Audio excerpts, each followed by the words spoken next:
My hair. Hey guys. It's all messed up. Yeah, that's what you get for wearing a hat and biking here. That's what I get for biking over. Yeah. In this amazing cardiovascular exercise. So I think we're hearing it back. I might be playing it there with some sound. I don't know. No, you're probably just hearing it out of that. You could unplug that. I mean, are you doing echoing here or what? No. No. All right. This should not be echoed. We're good. We're good. Yeah, they'll let us know right away. This time I made sure to not do what I did last time with the echo. Mm-hmm. So I was like 100% super specific. Awesome. Yeah, man, I've been listening to a lot of Tragically Hip this week. That's we just heard. Yeah, if you could just unplug that band. I've been listening to a lot of hip this week. What we just heard was Grace 2 and Ahead by a Century from two different albums. Pretty late into the hip lifespan, I guess, because I started with Road Apples back in grade 7, I think, is when we first started listening to hip in junior high school. But the Tragically Hip, if you haven't heard of them, is very unique in that every single human being in Canada knows who this band is. They're possibly the most influential band inside of Canada in my lifetime. And almost nobody outside of Canada has ever heard of them, which is very rare because mostly, especially with our southern brethren, the Americans, we share almost everything when it comes to media. And so many big Canadian artists, whether they're musicians or actors or writers, whatever, have tons of success, comparable success in terms of per capita awareness of their brand and their success, the same across the board. It's almost indistinguishable where they're from. But this band, the Tragically Hip, is an anomaly. They are so big in Canada. I actually they're like Kanye West, but only Canadians know about them. Everybody listens to them. Growing up, Jeff and I listened to a lot of them. All of our friends listened to them, sitting around campfires in high school, listening to the hip, playing the hip. Everybody. Yeah, we'd line up at the record store at midnight for the midnight release of the new album, like Day for Night. Day for Night, yeah. Which is what Grace 2 was the leading track off Day for Night, which was a hugely influential album in my youth. Mm-hmm. And this week I was listening to a lot of hip because it came out just several days ago that Gord Downie, who's the lead singer of the hip and also the lyricist and also a poet, an incredible lyricist. I mean, the guy's so talented and vocally so talented, has terminal brain cancer, they just announced. And they'll be going on one final tour this summer, which I'm going to try to get some tickets to and as a way to say goodbye. But I think he's been given less than a year. And part of me thinks the tour probably won't happen or complete, but I think it might be a bit of wishful thinking on the part of the band. But he wants to do what he loves most one more time, and it's really depressing, actually. Yeah. It hit me pretty hard. I didn't even realize it. I was like, oh, that's terrible news. Then I started listening to hip all week just to sort of celebrate the kind of influence they've had on my life. And it's been a really sad week. A lot of choking back tears, a lot of having to quickly switch out to something more positive and then diving back in later. So thought I'd kick off the stream on a good note. Well, on a really positive note, but I really feel like they never hit the international success they deserve. They're really such a great band. Never could understand why outside of Canada, the culture of the Tragically Hip never really resonated with anybody else. But Canadians, everybody in Canada, is pretty sad this week. Yeah, he's got a very distinct voice, and when you're listening to the hip, it's the Tragically Hip, but it's not distinct in a weird way or in an odd way. It's just he's got his own voice that doesn't sound like anybody else. Yep. Change the stream title. Hey, thanks for that. There's something we could have done right up here. Go to edit. Change that title. There you go. Just cut that off. Pibson says Jeff is going to loot that filing cabinet for caps. I am. As soon as the stream ends, I'll probably find 2 or 3. I don't have the perk that gives you more caps. What's that called? There we go. The luck perk, scavenger. Even though my character does. I got the scavenger perk because then it gives you better things when you scrap weapons. It gives you more stuff. Like is this Fallout 4 adhesive stuff? Yeah, okay. Fallout 4. Yeah. Because my shirt. I still haven't played it. I told myself, as soon as it's below $10 on Steam, they got me. You got me at $10, Fallout makers. I think we should stream Jarrett playing the game because I think your reaction would be really fun. Yeah. I think like everything from the character creation to like. Do you start in a claustrophobic vault for the first 2 hours of the game again, or do you actually get outside and breathe earlier on? Because that's actually why I stopped Fallout 3, was that You didn't like the tunnel snakes?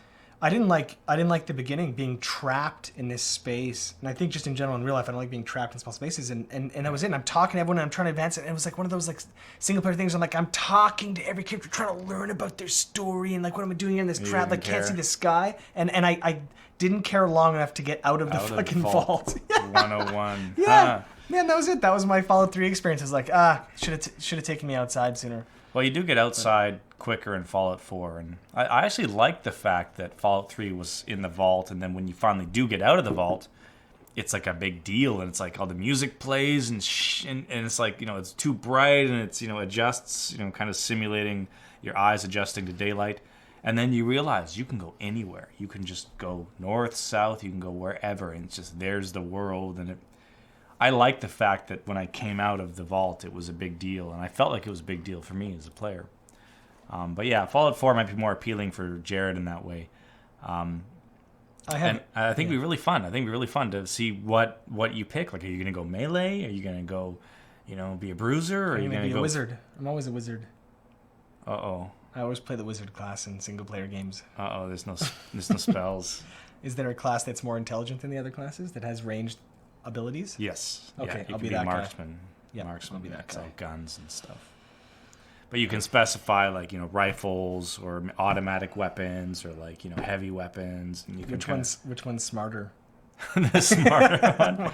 You know what? I just I ended up using my sniper rifle a lot and going for long range sniping and just taking things out, which is kind of could be considered cheap, but but I also go for pistols now and then. Is it a combat oriented game like in general? Is it more exploration, puzzle solving? Yeah, it's mostly combat. There aren't a lot of like puzzles like pull this lever in this order, and there isn't a lot of that really. There is some of that, but it's mostly combat. And the combat's really good. It's fun. It's a lot of fun.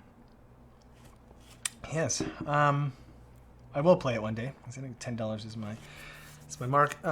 We haven't played or streamed Dark Souls 3 yet, but I did promise last stream I would do that, and it is it's on the list. It will happen. Sorry, reading the chat, didn't mean to open up talking about death. And speaking of death, Dark Souls 3 will result in many. But have you played any of the Dark Souls? No, I've only watched you play. And on Ty. the stream that time, stream, which was one of my favorite streams of all time, and was very highly reviewed. I think. Well, I got a lot of really great messages after that stream. I cut that moment where it's like, yeah, bitch, and you're like, when you beat that guy, because when the game just beats you down, and put it on YouTube, and I was like, this is a great gaming moment. Like it's because the game beats you down when you finally succeed. Yeah. You freak out, and it's like there's a victory in gaming, right? Which is not like, so I finished the game finally. I finally put the time into it that was required to finish it. Yeah. And nice ending. All right, next game. There actually exists a set of people that cannot beat Dark Souls.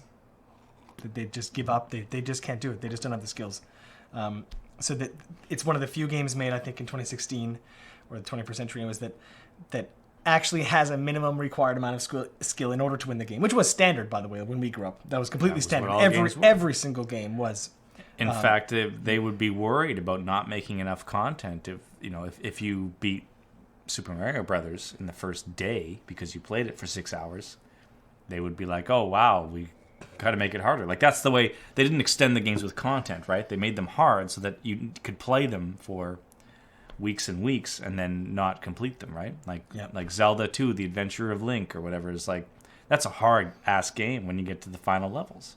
Yeah, it's also the least compelling, so it's also hard in the sense that you need a higher boredom tolerance, I think. It's the least successful Zelda for several reasons. One of them being that, it was physically more challenging than the other Zeldas, which were very exploration based and didn't have a lot to explore. And puzzle solving, right? Yeah.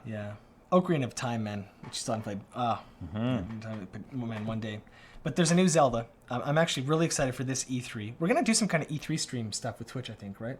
Yeah. We're going to do some stuff, comment on some E3 streams. But I'm really excited about E3 this year mostly because there's going to be a lot of Zelda. A lot of the next main Zelda that's largely and mostly inspired by Ocarina of Time, and we'll see if Nintendo can pull off that kind of magic for this generation. Again. T is just learning to read. He's a pretty decent reader in French, actually. His English reading not quite there yet. But I'm hoping by the time Zelda comes out, which I think they said won't make this December, won't make this holiday season, so it'll be like a year from now. His reading's going to be like, and I'm hoping that... They're timing it out for your son. Yes! I want him to have his first Zelda experience, because he doesn't know. He just doesn't know yet how great it can be. So pretty hyped. And personally, I'm super hyped for it too. Nintendo will probably show off their next system, the NX, for whatever that will be. It's going to be an exciting E3, actually, the most exciting in several years, in my opinion. So you guys are going to be sitting down and be like, I want to play Zelda. And he'll be like, I want to play Zelda too. It's like, who's playing Zelda on the Nintendo NX? He can play it. They're going to let him play. But then he's going to spoil things and figure out puzzles. Well, I'm going to wake up at like... at 5 in the morning, start playing before he gets up, and I'll drive him to school, and I'll come home. Like you have school, Taryn. Yeah, you got school. So well, these last couple of weeks, someone asked me to go on a tennis rant. Says K-Spang, involving Nadal pulling out of the Open. But I'll start. It won't be too ranty, but I'll start before I go into that. The past week I've been getting up purposefully at 5 a.m. So I've shifted my schedule. I've been in bed 9:30, 10 o'clock every night, getting up at 5 a.m. Purposely shifted my schedule to 2 hours forward because of the French Open, and I hate missing any of it. So I have 2 monitors, and the French Open has been on from 5 a.m. to 1 p.m. just there every single day, and I love it, man. You have to be a tennis fan. The Opens are amazing. The 4 Grand Slams a year. I only watch 3 of them because the timing's too messed up. But man, it's just so fun, and it's been so long because the Opens kind of end in August. There's the Australian in January, but I've never even growing up really watched it because it's on at like 2 in the morning, 3 in the morning. It just doesn't. Yeah, it's too difficult. Yeah. And there's no point in watching it taped, right? Yeah, it has to be live. It has to be live, or you're missing out on so much of it. I'm gonna watch highlight clips and stuff. Mm-hmm. But so for me, the French Open into Wimbledon into U.S. Open, this 4-month period or so. Has been for the last 20 years just so exciting for me, and this is the beginning of it. And Taryn's kind of catching the excitement too. So it's hard not to feel the excitement when he's sitting next to Dad, who's feeling the excitement. Mm-hmm. But this French Open, man, it's just absolutely heartbreaking. It's honestly brutal. Like 3 days before it starts, Roger Federer announces he's injured, he's not competing. I'm like, because Roger's he's your fave. He's my boy. He's the Elon Musk of tennis. Dude, I cheer sorry for Roger. I cry when he loses. Like, you've never, like, honestly, I get so into it. So I was devastated, but I'm like, well, here we go, Nadal. And Nadal has slowly really grown on me. I used to not like him only because he denied Roger so many French Open Grand Slam titles. Roger would have like 25 Grand Slams instead of 18 if it had just not been for Nadal, and that alone. Mm-hmm. But Nadal's such an amazing human being. Oh my God. You watch him in the interviews, he's just like the kindest dude. He's just such a meek and mild and super nice, smiley guy. Like, you can't not love him as a human being. Mm-hmm. He's just peaked. He has 9 French Open titles in the world, which is like record breaking. And he's called the King of Clay because he won the French Open like every single year. Yeah.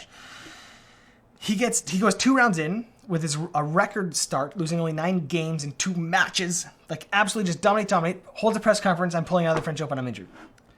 And I'm like, oh my God, like, it's absolutely brutal. Today, Nishikori loses to Gasquet, like number 5 seed, out. Like Tsonga, 6 seed, out. Everyone, Raonic this morning lost, out. Like, everybody's out. And so Djokovic, the one guy who I just have never been able to cheer for, even though I respect the fact he's possibly, the greatest player of all time, one of the greatest players of all time at his peak, but he's peaking right now. And the only people that could possibly stop him are all out, except for Andy Murray, who's playing like complete shat. He's just shat right now. And he's going 5 sets against guys that have literally never played anyone in the top 50 before. Like, dudes that had to manually qualify for the tournament are taking him to the 5th set, so he's got no chance. And so there's my mini French Open rant. I'm enjoying it, but as of today, with the loss of Nishikori, who I thought was one of the only other guys that maybe could put up a contest against Djokovic, it looks like the French Open has been handed to Novak Djokovic on a silver platter. Like, Wawrinka's slumping. There's nobody. And you can say Andy Murray, but he's not looking good. Wawrinka's been slumping for like 4 months. Who else, man? Who else? Seriously, Gasquet? You think Gasquet is going to be Djokovic? No one. Anyways, I'll stop because viewers probably running in droves, but love me them Grand Slams, man. But really, Wimbledon. Oh, man, Roger, get good for Wimbledon. Oh, Roger. I always wondered what Eddie Murphy was doing. Because he's not doing comedy anymore, right? He's playing tennis now? What? Really? Eddie Murphy? No, I'm just making a joke about the guy. Sounds like Eddie Murphy. That's the only name I recognize, and the only thing. All these names, it's like you could be making those up. Eddie Murphy? No. Who sounds like Eddie Murphy? What? Eddie Murray? What? Oh, Andy Murray. Andy Murray. Let's go, Dave! Andy Murray. I mean, Andy did just take out Djokovic in Rome. So, I mean, it's not impossible, but then he came into this tournament and just isn't playing well at all, so I don't know what to think. But, yeah, I can't cheer for Djokovic. It's his attitude on court. People ask, especially a lot of Serbians, a lot of people ask, though, why, people that are big Djokovic fans, there are some of them, ask, how come the world has such a hard time cheering for Djokovic? And I guess it's a cultural thing. Like, if you come from wherever Djokovic from Serbia, is he Serbian? He does all these cocky things on court, like...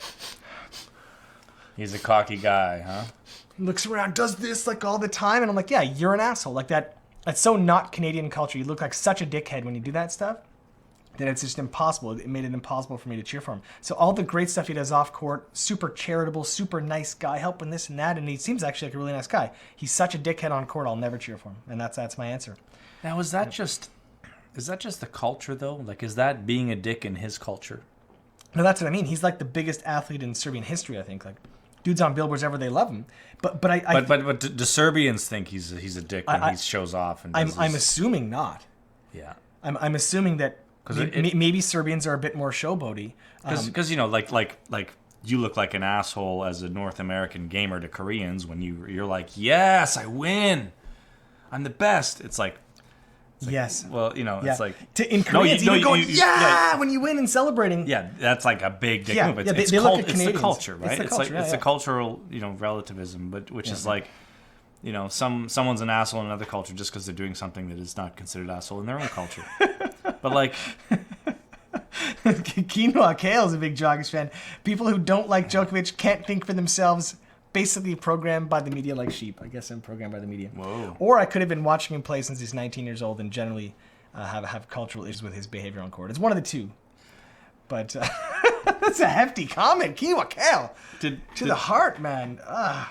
On the topic of cultural relativism, did you see that video that went around the internet this week? It was an Asian detergent commercial. Did you see that? Yeah, I sent it to Dave immediately.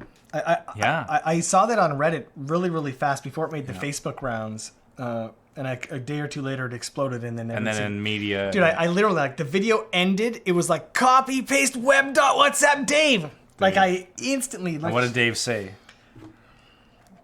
Well, I mean, I paraphrase. And when you got the gold on your phone. Right here, it's this... Raffle lol. Mm-hmm. So sick, really. And these fuckers actually thought that was acceptable. So, because I sent it to him with, this racism reminded me of you. It's a Chinese commercial, right? It is a Chinese commercial, yeah. So it's a Chinese commercial, and there's a black guy who's got paint, who's been painting, and he's got a dirty painted shirt on. Yeah. And then he's ingratiating himself to an Asian woman who then puts him into a washing machine and washes him, and then a clean Asian man comes out. So a black guy is cleaned. A black guy with paint all over him is cleaned into an Asian guy, and it's like, it's racist. Yeah, like it should have been a white guy. It should have been a white guy getting cleaned into an Asian guy, or like No, it's the black guy to the white guy. I mean, why only go? What is it? Only got a half cycle? What's the problem with the?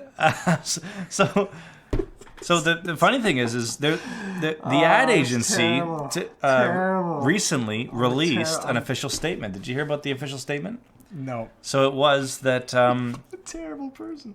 Critics of the commercial are too sensitive. There's really, they defended it. Well, they're just like, why are you so sensitive? Why? What? What? What's? But I don't know how they defended it further, but like, yeah.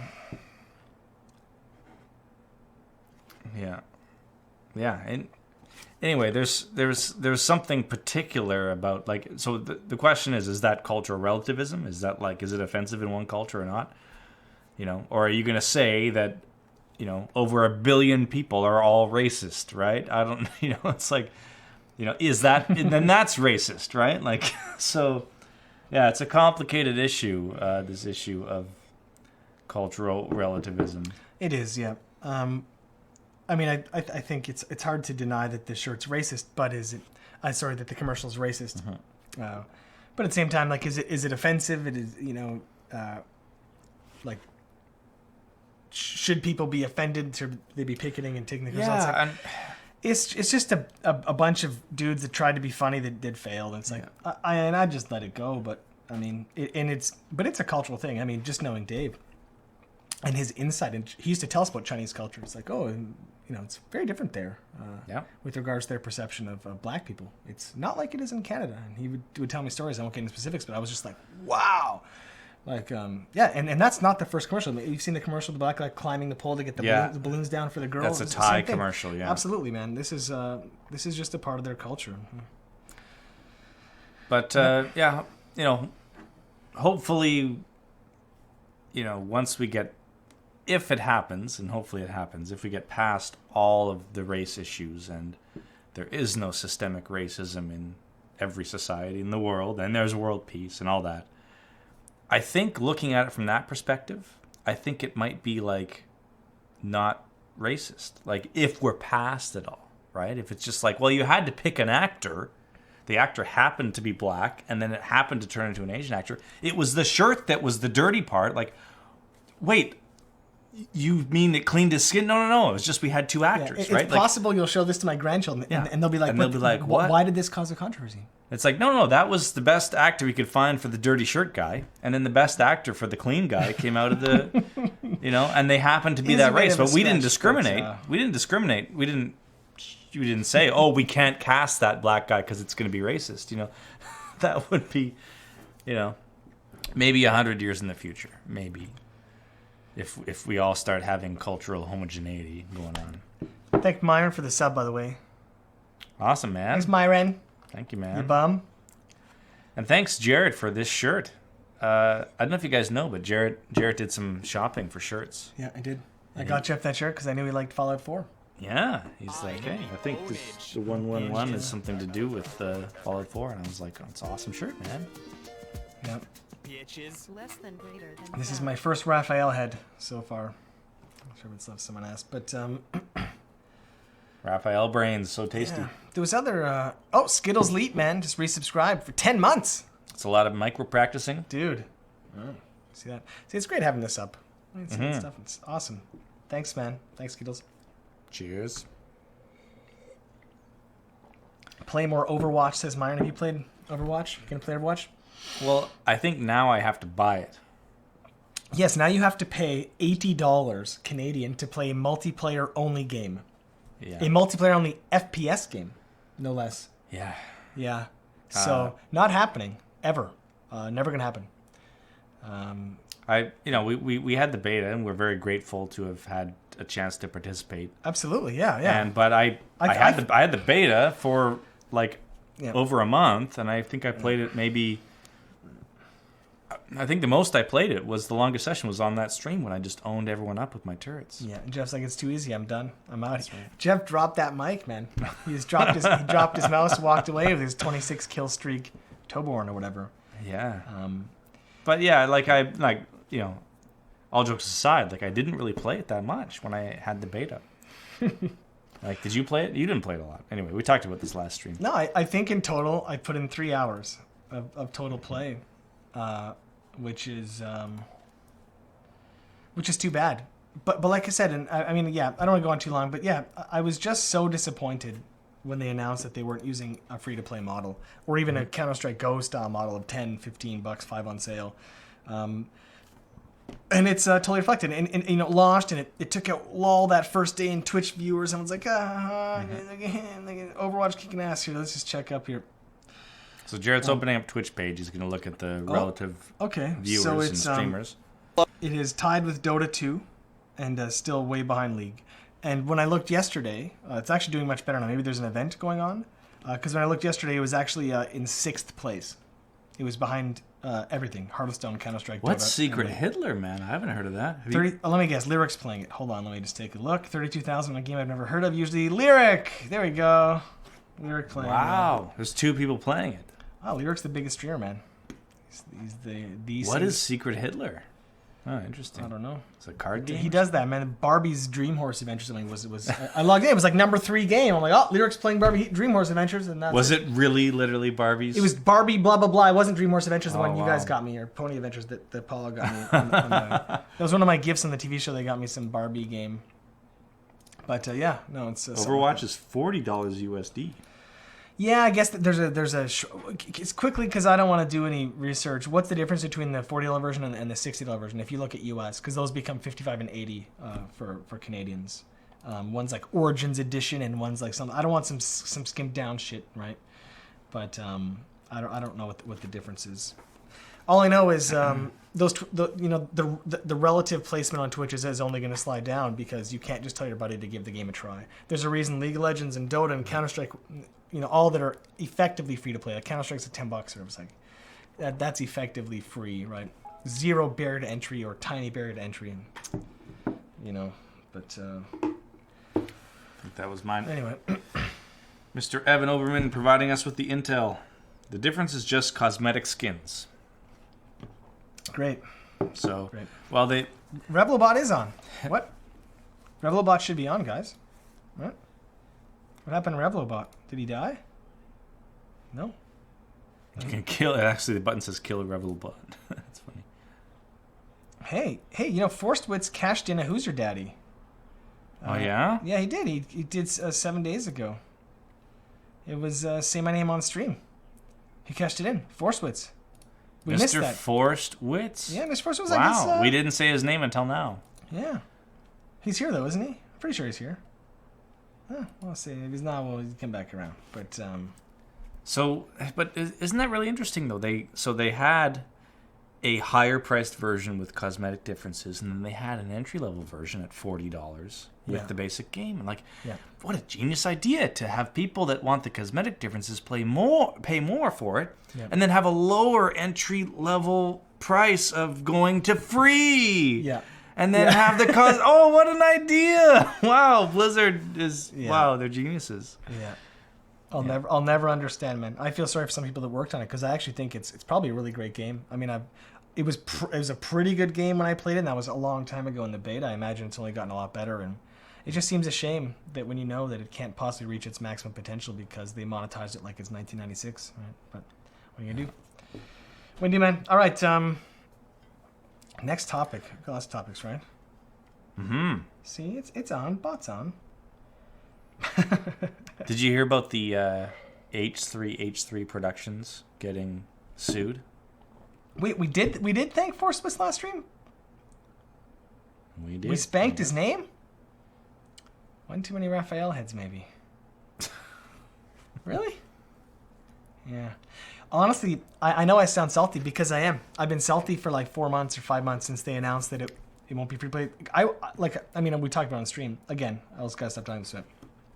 I haven't been that excited for a game in years. I don't think since StarCraft 2 was about to hit that I was so excited for a game because of its potential. And everybody assumed, early footage coming out, everybody talking about Overwatch, everybody in the esports community, everyone I knew who knows anything about gaming and game development and the gaming industry assumed free to play. And everybody was like, this is it. Finally there's an actual contender for the throne. This could dethrone League of Legends. This could be the biggest thing ever. And then one day Blizzard just comes out saying, we're just going to charge like a full box price for it. Even though there's no single player whatsoever, there's nothing. It's just a multiplayer game with a couple maps. It's TF2, except we're charging. Insanity. Fucking insanity. Anyway.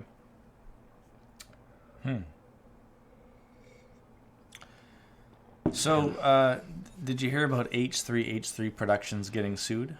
I did, because I was linked to some video from Philip, some YouTuber that I don't watch, talking about another YouTuber that I don't watch, and something happened. Franco, or I can't remember his name. I started saying his name, it's big news but I don't in know the if that's the YouTuber guy. communities. It is, yeah. It made front page Reddit, so it's got to be pretty big. But yeah. Yep. But basically, the deal is so this guy, the bulk of his videos are him criticizing other videos. Mm-hmm. And in the process of criticizing other videos, he shows most of the video he's criticizing. So the idea is that the concept of fair use applies, and he can show the videos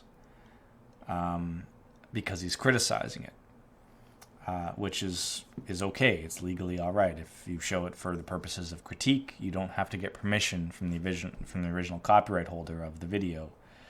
So, and the idea is that the news ought to be able to show things that are newsworthy and critique them, or critics should be able to show clips from a movie when they're talking about it without getting permission, and that's good for society. So that's the way the laws are. But it's kind of, to me, I think personally, a little bit gray area, and I think maybe some new laws might come into effect, or maybe it's fine as is. It's no real damage because it's just YouTube, but. If you are making a living off of critiquing other people's videos, and half of the video that, or maybe not half, I don't know what the numbers are, but if a large percentage of the video is someone else's video, is that really what the law was intended for, and do we need to change the law? That's sort of what the question is now.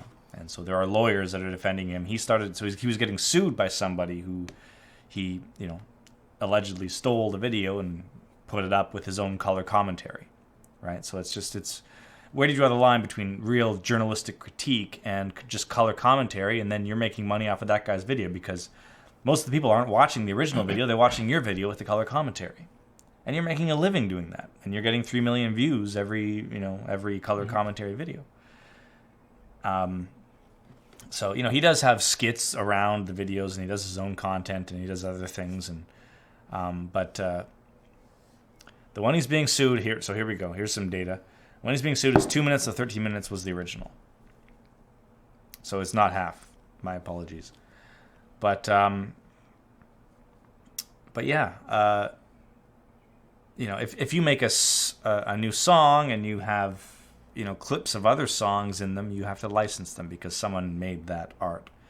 But it's not for the purposes of critique. But as soon as you add this critique and criticism, you can use it. It's fair use. But is it really critique and criticism? He is really riffing off of and just saying how lame it is. When you say, oh, that's lame, so therefore can I make a song where I say, oh, this drum beat's lame, or oh, this Prince song is lame, or this Queen song or Kanye song is lame, and then I show 15 seconds of a Kanye song in the middle of my song, and then can I do that? Is that where we're at now? I don't know. It's interesting. Can I release an album called Critique, and then I just steal from all the greatest hits of 2016, and I add my own color criticism to them, and then I sell 10,000 copies and I make some money. Is that fair use? No, it's a really important question. I'm anxious to see how it turns out. It's not surprising. I'm going to assume, although I haven't kept up, that the whole internet community is totally against the people that are suing.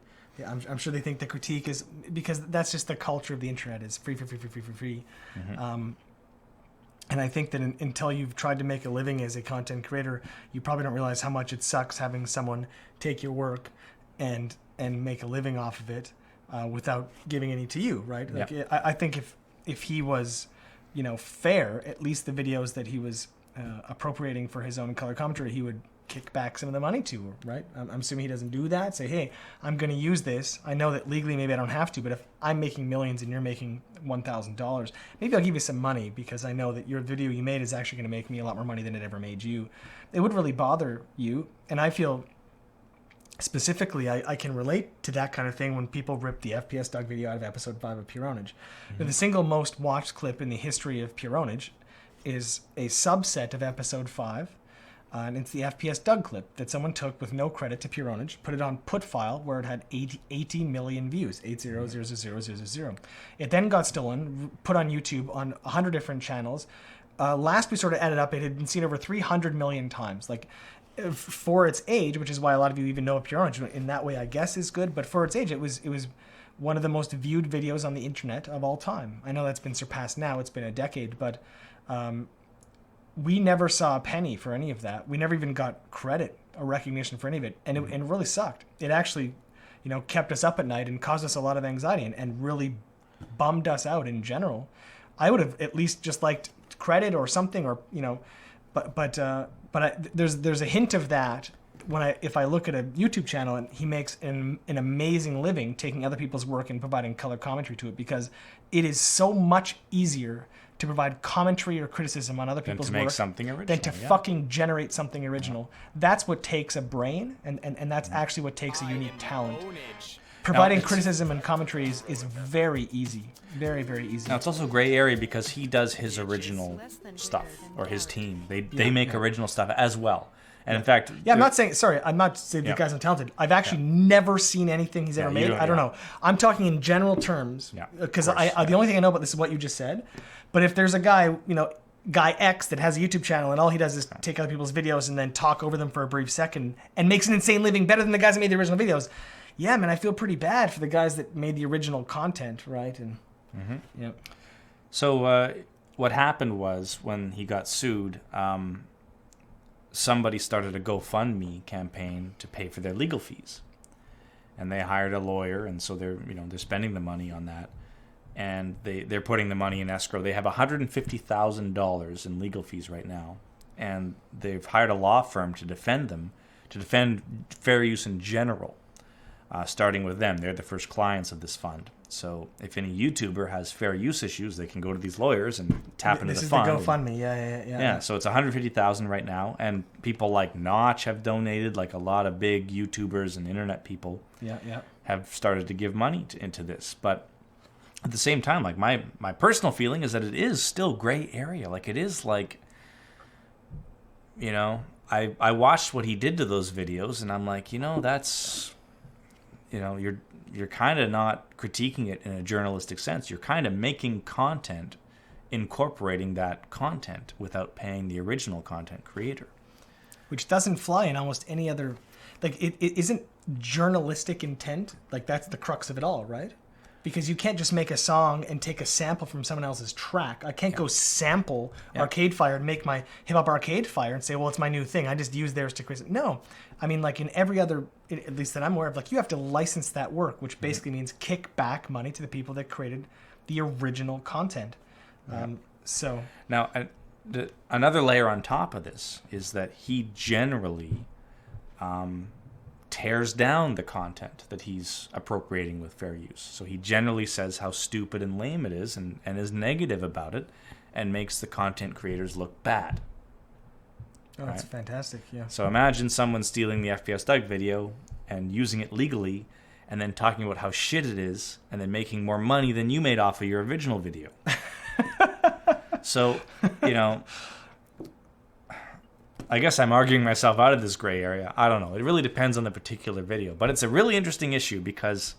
It is. It's certainly not black and white. And I imagine that, again, that everyone's jumped to the defense of the guy, I would assume, right? Based on the massive GoFundMe campaign. They've jumped to the tune of $150K. So it's a lot of money. It's a lot of opinions being put where their wallets are. And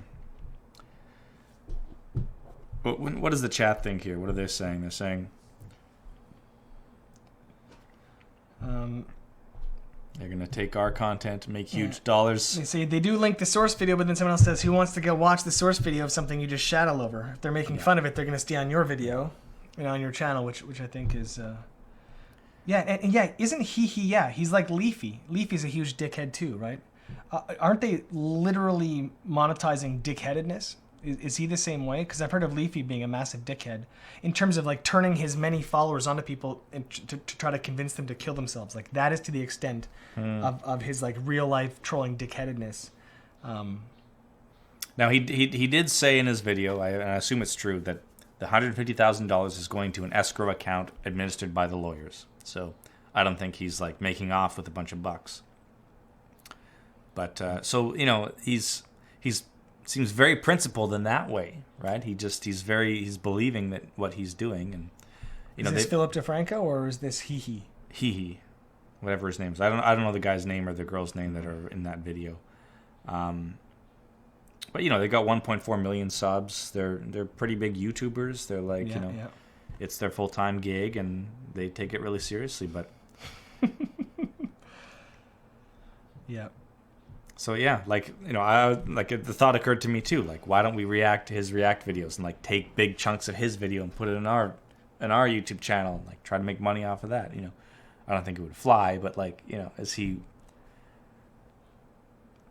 would he be all concerned about that, or would he, I guess he's all in. He'd have to be like, go ahead, use as much as you want. Oh, of course he'd say go ahead, because as he would say it, he would assume, and rightly so, that there's a 0.01% chance we would start to make a great living. But if suddenly our critiques of He's videos became 100 times more popular than him, and our videos began with us driving our Lambos down the street, throwing money out, throwing people going, we just made $100 million. You made $100,000 Hee last year, and all we do is critique your videos. Do you think that he would maintain the position that it's totally fair?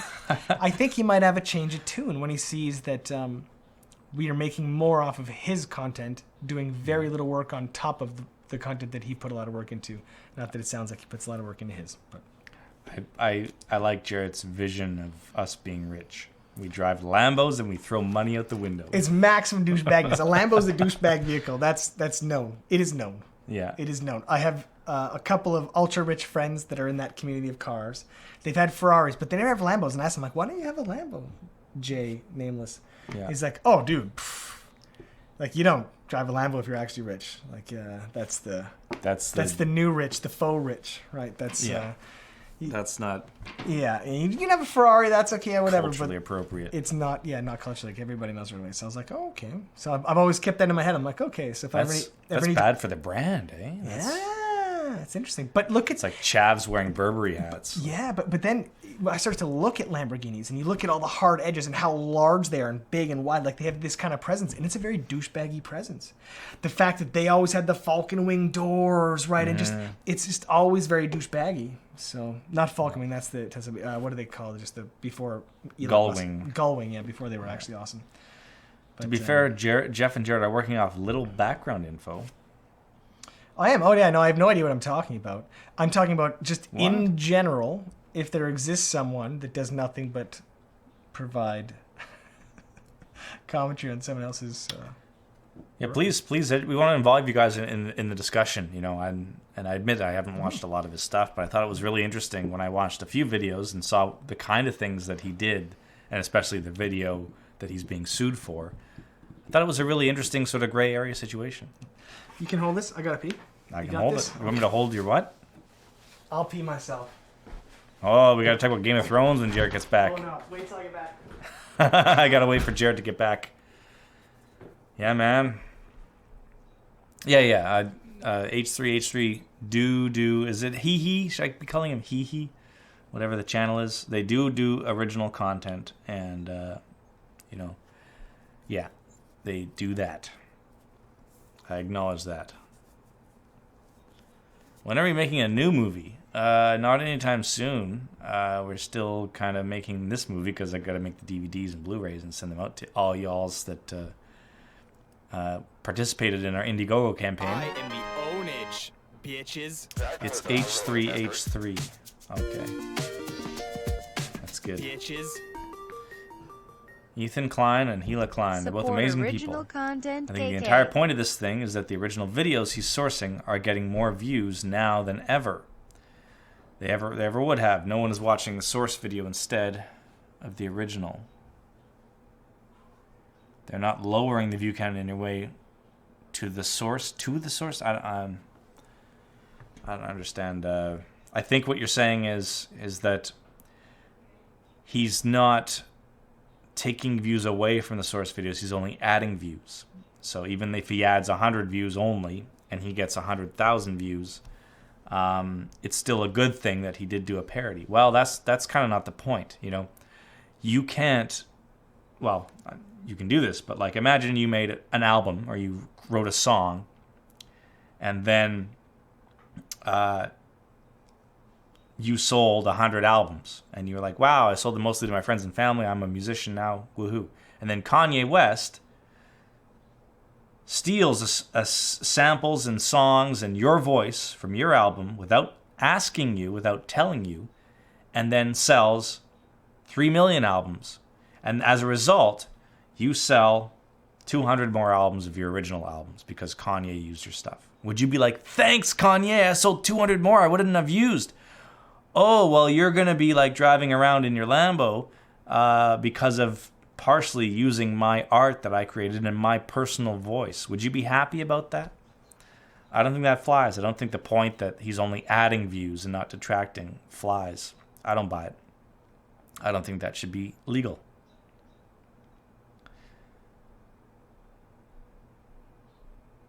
What do you think? Mr. Toastworthy? Toastworthy? What? Toastworthy?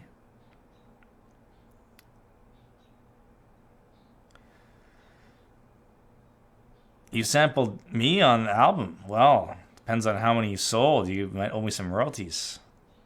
I'll take 5% above if you made more than $100,000 on your album. I'll take 5%. You can sample me. Sound good?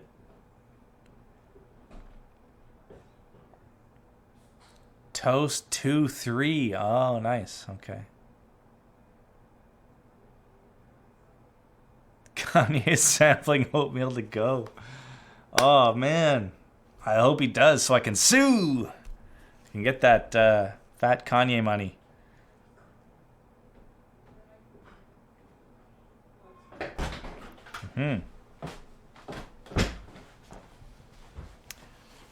Yeah.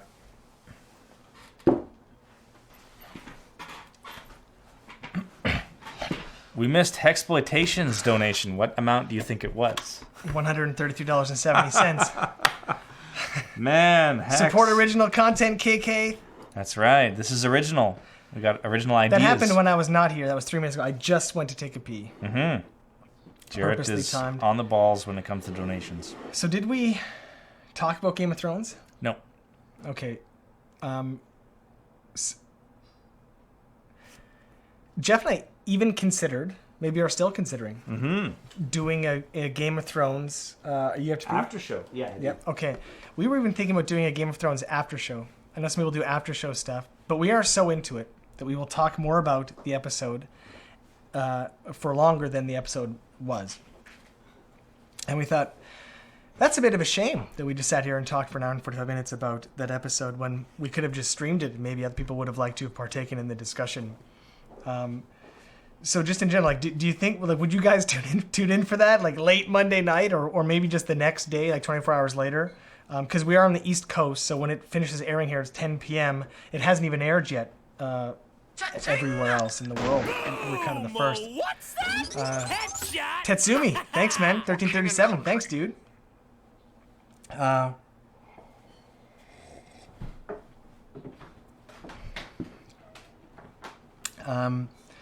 But I'd be interested in doing that because when it ends, I am usually just sitting here like this in my house, freaking out. We're all freaking out, and I just want to talk about it.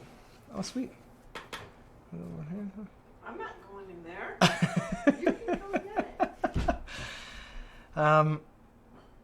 And this week's in particular, because I'm not going to throw up a spoiler tag or anything, but I mean, when the episode ended last week, I will say personally, as someone who has read all the books before Game of Thrones, right?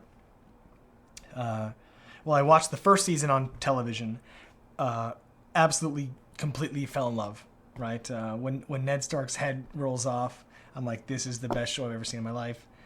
And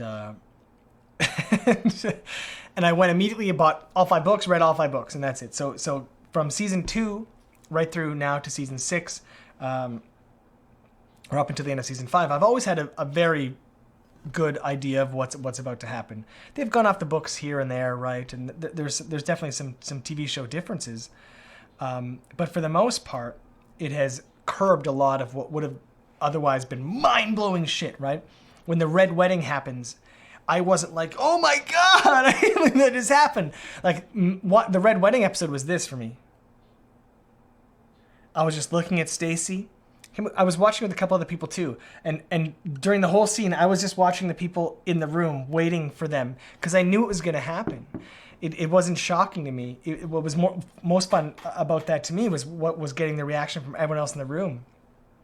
But season 6 is different for all the book readers because now it's ahead of the books in almost every single storyline, And I will say, without a doubt, that the last episode of Game of Thrones, no spoilers, was the single best Game of Thrones episode I've ever seen in terms of my anxiety level, and my excitement level, my shock level after the episode. I was shaken up, and that episode ended and the credits are rolling, and I was just completely teary-eyed and just fucked up emotionally, and I couldn't pull myself together. For about an hour, we sat there, and I just didn't know what to do. I was having trouble breathing. It completely overwhelmed me. And now I understand a bit like what non-book readers had probably during things like the Red Wedding and Joffrey's death and things like that.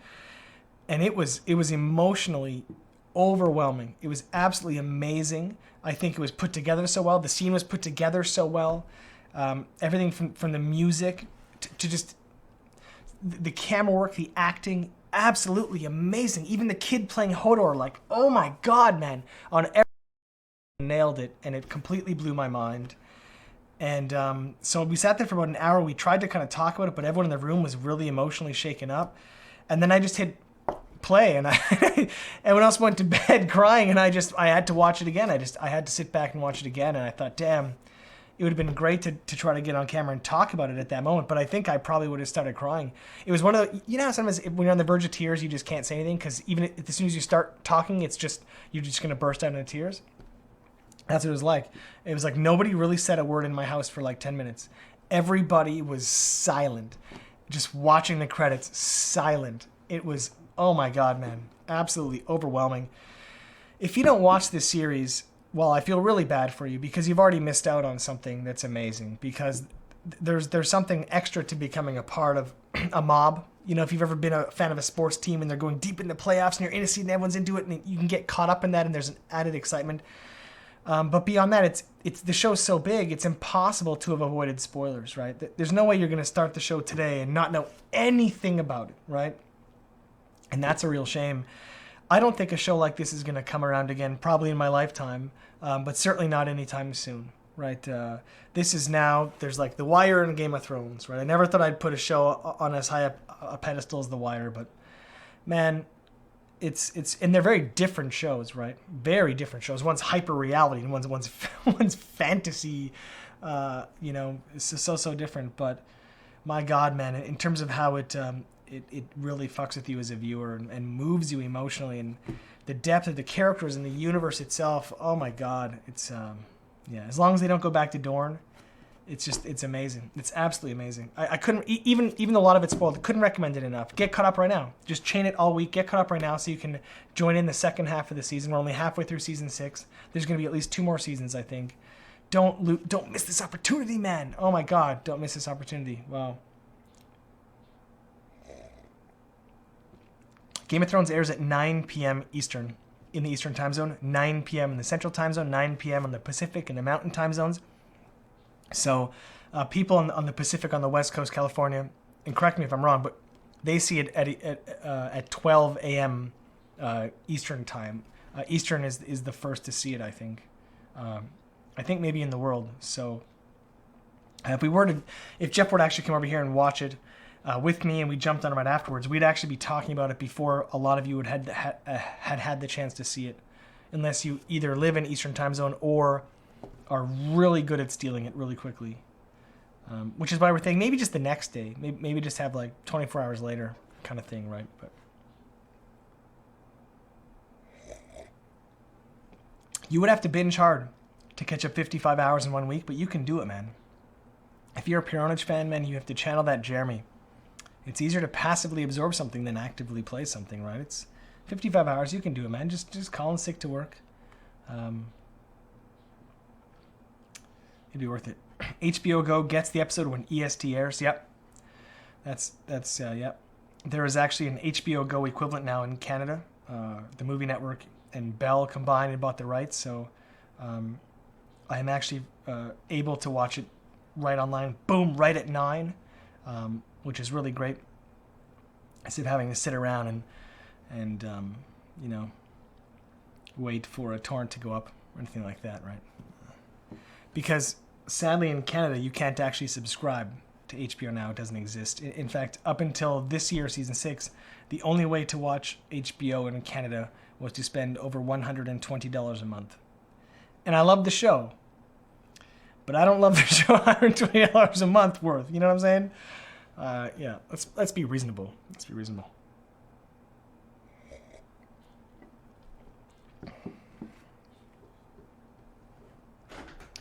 Thanks, Gahandas Mandi. It is a pretty dope room. We put a lot of work into this room. It's not really finished yet either. We're still gonna tweak stuff and mess around with stuff. Our lighting's a bit different today because it's actually extraordinarily hot where we are at. It's like a 30 degrees Celsius kind of day, like with 95% humidity. So we couldn't turn on our non-LED lights. So, you know, may look a bit gloomier than normal. It's all right. It's alright. That's good. I'm tanned as F, by the way. You can tell or not. Probably making you look pretty white. But I've been outside a lot. Mm-hmm. And pretty tan. So, Game of Thrones. There are more props in this set than there were in the whole movie. Yes. Yes, there are.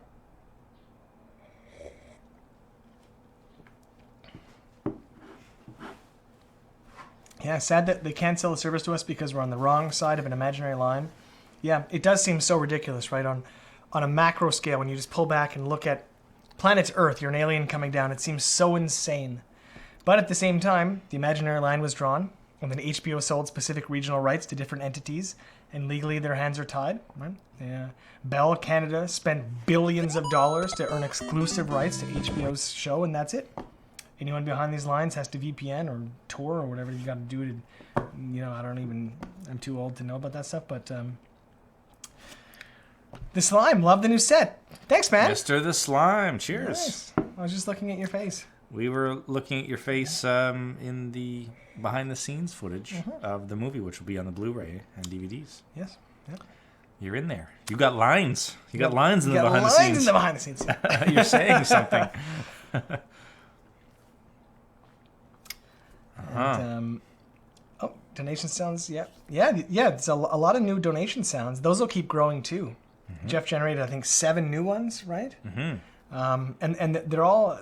There's a big variety. Some are random. Some are based on specific donation amounts, and et cetera, et cetera. You guys will have to figure that out. But as the donations come in, you'll. I think the Hexploitation donation might have been a big one. I think that's the biggest one. Yep. Pretty sure that's the biggest one we have. They grow in length, right? But bigger isn't always better. That's right. Some of the smaller ones you might find cooler.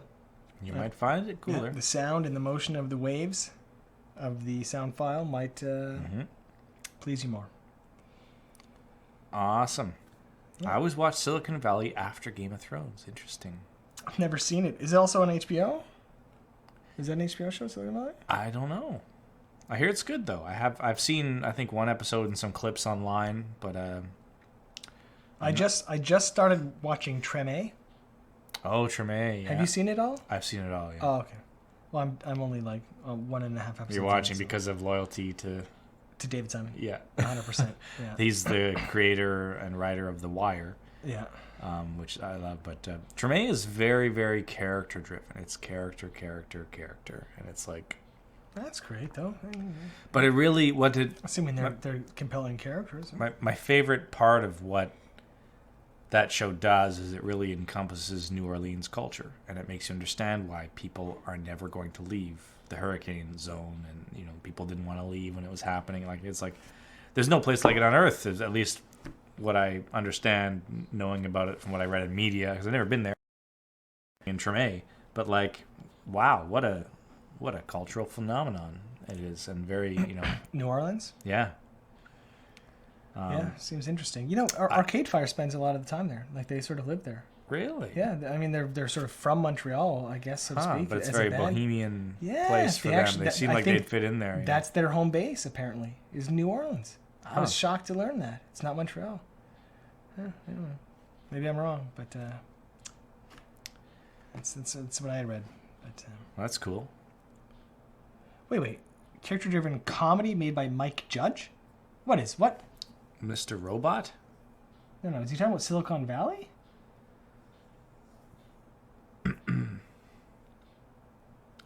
Silicon Valley is about a growing tech company that is creating lossless compression. It's a character-driven comedy made by Mike Judge. Is this guy fucking with us? I thought it was an hour-long drama. No, it's not a drama. No, it's Silicon Valley is a character-driven comedy written by Mike Judge? I think I can't remember if it was Mike Judge or not, but oh, dude, I'm totally 100% watching that. Are you crazy? What? Dude. I making a note to myself right now. If you want to sell yourself on, have you seen that jerk off efficiency clip? Nope. Okay, that's my favorite clip that I've seen from Silicon Valley. Maybe there are better clips. Yeah, it's Mike Judge, says everybody. Crazy. Well, it's going down. Yeah. It's going down tonight, episode 1, let me tell you. That's great. No, Mike Judge is fantastic. Dude, The Office. Right? No, sorry, not The Office. Office Space. Office Space, yeah. And Idiocracy. Office Space, Idiocracy, Beavis and Butthead. Are you kidding me? Oh, man. Mike Judge is a genius. Mm-hmm. Yeah. So do we really want to talk about Game of Thrones, or... I just feel so bad because a lot of people haven't seen it, or someone's just said in chat, I just started watching Game of Thrones like this week and it's amazing. And it's like, well, you keep watching. And then, I talked about it very vaguely, just how in general as a book reader, it's so nice to be shocked in a way that the Red Wedding shocked the non-book readers, right? Yeah. It's just... Well, you were shocked when you read it in the books though, right? Because you did experience some shock. Dude, reading the books was this. And Stacey's like, what happened? You look like someone died. And I'm like... Someone did die, a dear friend. Like, I was sick. And then this. Turn back, reread. Back, reread. Close book. I'm like, did I just read that? Because at that point, you're kind of assuming he's going to be the next king of the world.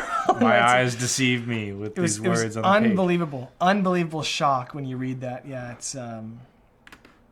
Yeah, that book fucked me up. Dude, there were moments, that was one of the moments that, like, I almost stopped reading the books. I was ready to just like, yeah, boom, throw the book. Be like, why am I reading this?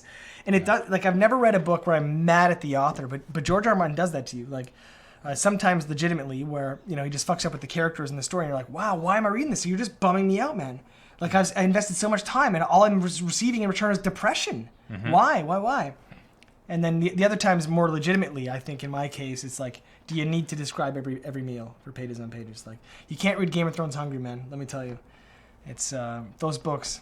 If you edited out the description of the food everybody's eating, you'd lose 100 pages of book. I think it's an exaggeration, but the good and the bad of George R. R. Martin's writing. Yeah, watch the show, read the books. It's really good. Yeah, really excited for book 6 still. It's yeah. Now, are there other things that George R. R. Martin, because he's created other universes. He's got other book series. He's got a bunch of other stuff. Yeah. Are they on par with the quality? Because, like, should I be reading his other stuff, or should I be anticipating his other stuff being made into television and film? Like, is it... I don't know, man. The TV show is something really magical, and I know a lot of people are pretty religious about the books and things like that, but I don't think they're even close to the best books I've ever read. They're very long. The universe that he's created is incredibly complex and deep and rich in history, and there's so many characters.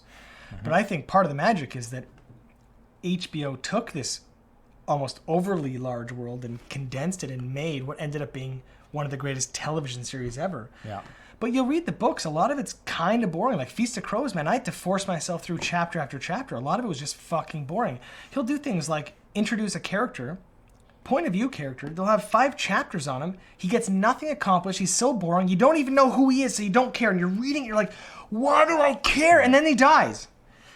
And then you're like, okay, but at some point that has to matter. And then a book later, like, no.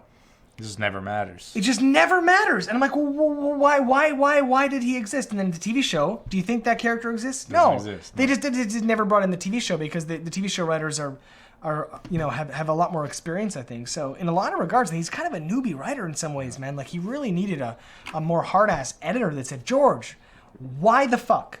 Are you wasting time on this 5 chapters? Especially when apparently when he originally set out to write Game of Thrones, it was a trilogy. Mm-hmm. It was going to be 3 books. So here he is writing book 4 and 5, writing book 4. Book 4 got so big, he had to split it in 2 and release it as book 4 and 5. So half of the characters are in book 4, the other half in book 5. And of course, it really sucks about book 4. It's all the characters you don't give a fuck about at the time. So it's like, oh, Sansa into whatever chapter. And then finally you just forced your way through Feast of Crows and you get to book 5. And it's like back to Tyrion and Dany and fucking, you're like, oh yeah, fucking, you know? But at some point, when you have a trilogy and you're writing already the 4th book in what was supposed to be a trilogy, and it's so goddamn big, it's 2,000 pages, you might want to cut out the eating scenes. You might not. You might want to stop introducing new characters.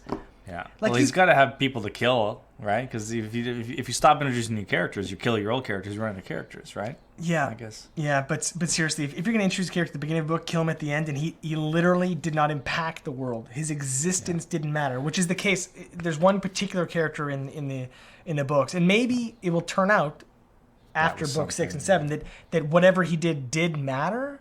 But is there some value to that in the sense that, like, you know, like in the fact that he will kill a major character who you think is the Tony Soprano of the series, and then it's like, nope, you know, and then is there some value to that, to introducing somebody and so you don't know who's important and who's not and who's important that's going to die? Is there some value there?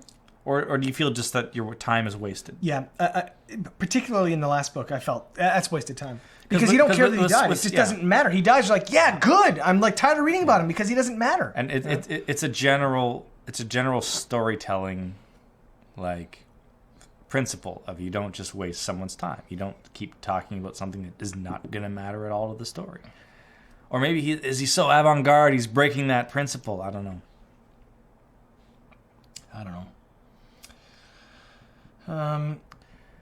We'll never read Feast for Crows again, seriously. In fact, I've been thinking about when the TV series is done, because it will be finished before the books. And the books are quite different, but the TV series has become the new canon. Maybe after it's all over, I'll probably go back and reread the book series so that I can differentiate them in my mind again, because I'm going to open up book 6 and it's going to be character that's dead in the TV show. Like, I'm like, oh yeah, shit, that he actually never died in the books, and I'm going to be very confused because there are a lot of differences that are confusing if you're trying to read them or absorb them concurrently. And then I think I will read book 1, 2, 3. And I will go to book 5. Like, I don't even think I would ever spend a minute of my life reading book 4 again. It's that tough. That's what stopped Stacy, man. She never got through book 4. Like, she's like half or 3/4 of the way, and she just never finished reading Game of Thrones because. Suppose you want to read the books as a fan of Game of Thrones, of the television series. Yeah.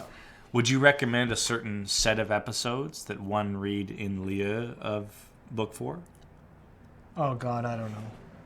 Can you go? Or I guess the episodes are all over the place. They are, books, right? And the stories diverge. Like, there are some pretty big differences, right? Maybe there should be book 4 redacted. There's a lot more characters in the books, right? Yeah. Huh. Is there a favorite Is there a favorite book character you have that's not in the TV series that you wish was in the TV series?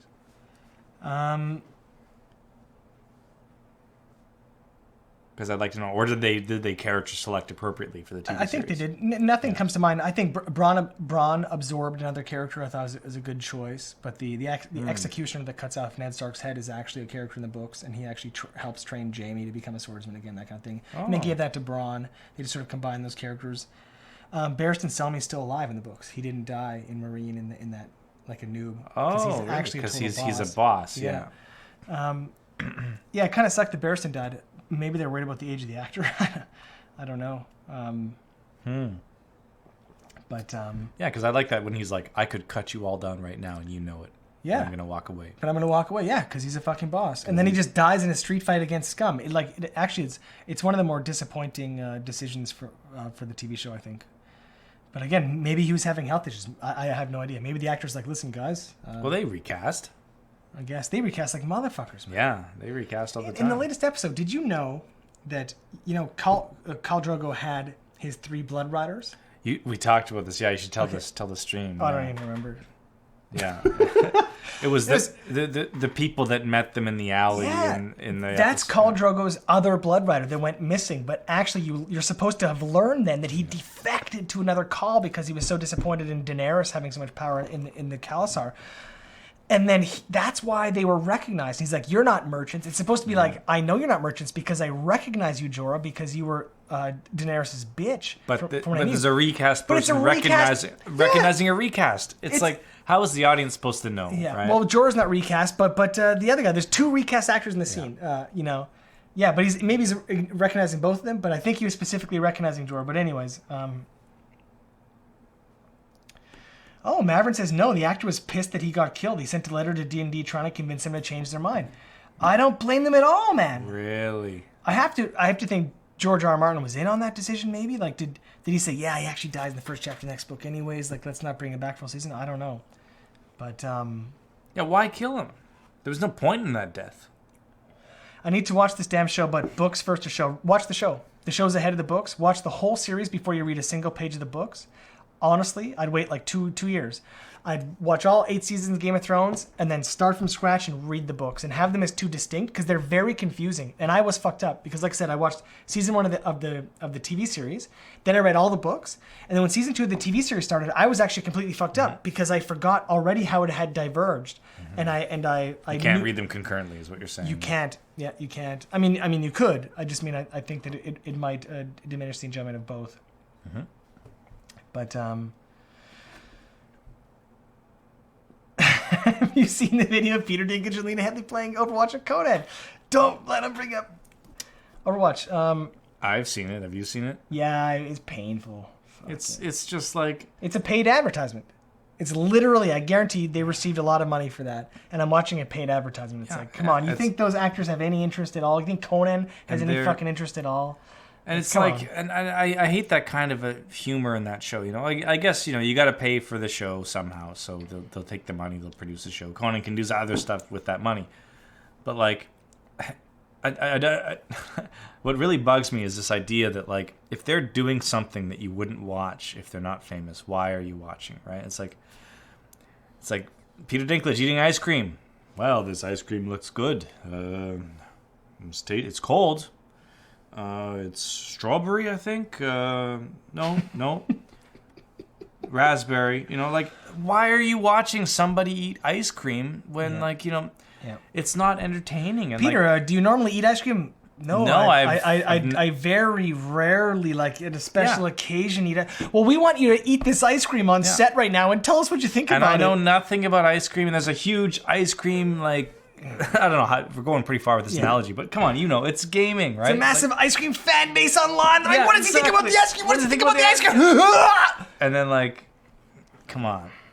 Anyway, it's whatever. Like, these guys, it's show business. They're doing their show. They're making money the way that they know how and can, and it's great, you know. Love Yates talks. And who might argue, it's probably got millions of views on YouTube, right? And it probably sold lots of copies of Overwatch. Yeah. You know, R plus L equals J, right? Mm-hmm, yeah. You know about this. I think the only question here isn't does R plus L equals J, because we know that's a fact in the Game of Thrones universe. It can't be another way unless I don't understand the universe of anything, like this universe that I'm sitting in right now. Mm-hmm. I think at this point, the only question is, which I hope is actually not the case, does R plus L equals J plus M? You were talking about this, yeah. That's the question. Put that theory forth. Yeah, you know, it's not the most popular fan theory, but it exists, right? R plus L equals J plus M, which is that maybe not just J was born that day, maybe they were twins born that day. Because there's an actress in the show with Bran right now that looks awfully like Jon, has the Stark hair, is out there killing White Walkers now, is very courageous and just a strong spirit and has lived through a lot. And there was only 2 people alive at that Tower of Joy, right? There was Ned and there was Howland. So maybe there was 2 babies taken away that day. And personally, I hope that's not the case, because I think it sort of diffuses the importance of Jay in the story, right? But at the same time, that might be the case. So right now, it's like R plus L equals J, absolutely. But does R plus L equals J plus M? That's the question. Or maybe there were 3 babies in that tower. Whoa! Jeff dropping the bombs! Maybe there was 3. Yeah, we'll see. Mira Stark says Sun Dodger 60 or 04. It's hard to read with that color on the... Sun Dodger 04. He's 12 years old. What has he got to say? This is Mira Stark. Hodor Stark. Oh, that's deep. Hodor was the third. Oh. Well, he's got giant's blood, so someone banged a giant who wasn't a giant. Yeah, that's... now that we've seen the giant? size of giants, that's a pretty experienced woman that's taking a giant. It must have been the other way around in gender. Oh, okay, yeah. So someone was in with some giant badge. Some giant drank a lot one night, and she woke up and was like, There's a tiny dick. What's happening out here? Like, and she gets some like half baby bump, or she takes a really big shit one day, and out pops Hodor. I don't know, man. I don't know how that works. How do you get giant's blood in you? I guess I don't know. because at some point a giant has to bang a non-giant.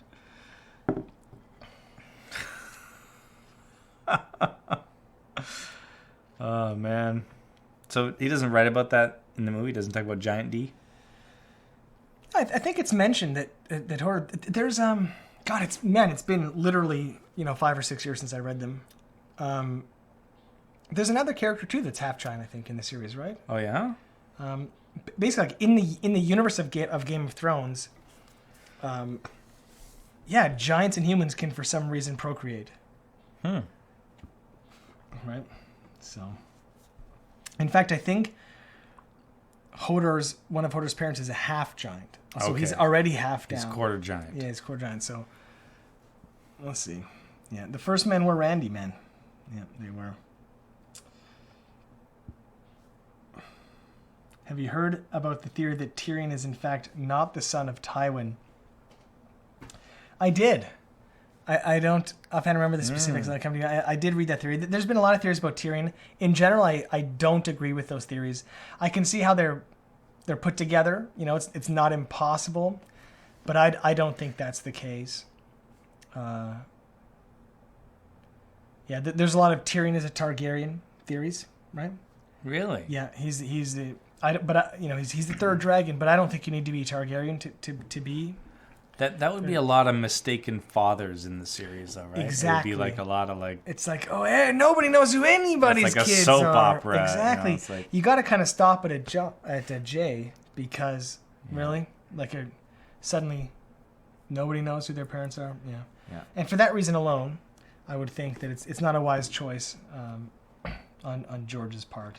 But can we clarify the Taji Jeremy love angle for the noobs who don't get it? Are the noobs being you? I don't know how much I want to jump into the movie. Although I assume most people here have seen it, but there's not much to clarify, I guess, that as, Jeremy reverts more to himself, right? As he falls out of the drugged up Jeremy, the hyper-consumerist caught up in mainstream society Jeremy, and falls back to his true and pure Jeremy self. He also, revisits the emotions he had previously as well, and starts to value other things in girls, right? He starts to remember what he had with Taji and things like that, right? So it's about partly about Jeremy coming back to himself, right? And that was a part of it. Surprised we talked about all that giant sex and no one mentioned Snoo Snoo. Who's Snoo Snoo? Chat. Snoo Snoo is Futurama. I don't watch it. I really should. It's unbelievable. Snoo Snoo, man. That's what happened to make Hodor. Death by Snoo Snoo. Yes. Thoughts on the new Radiohead album? I think we talked about this on the last stream briefly, but it's not blowing me away, like the script in the movie. Mm-hmm. It's not blowing me away. I think there's 3 tracks that I dig, but just in general, it's very mellow and very ambient, and very moody.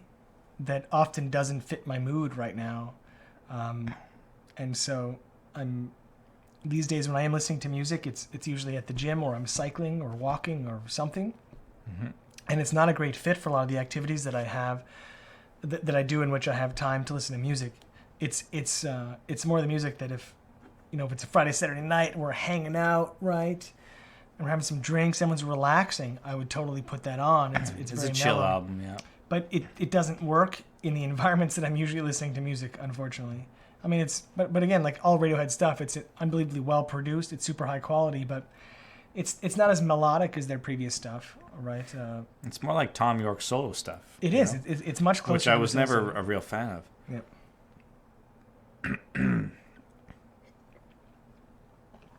No. Yeah, John did joke about the wall falling. That's some foreshadowing. Like, later, Ed, to let the wall fall when I'm gone, kind of stuff. It's like, the wall's coming down, man. The wall's coming down. It's coming down. I like how it's a very subtle character thing when it's like Lord Commander. I'm not Lord Commander.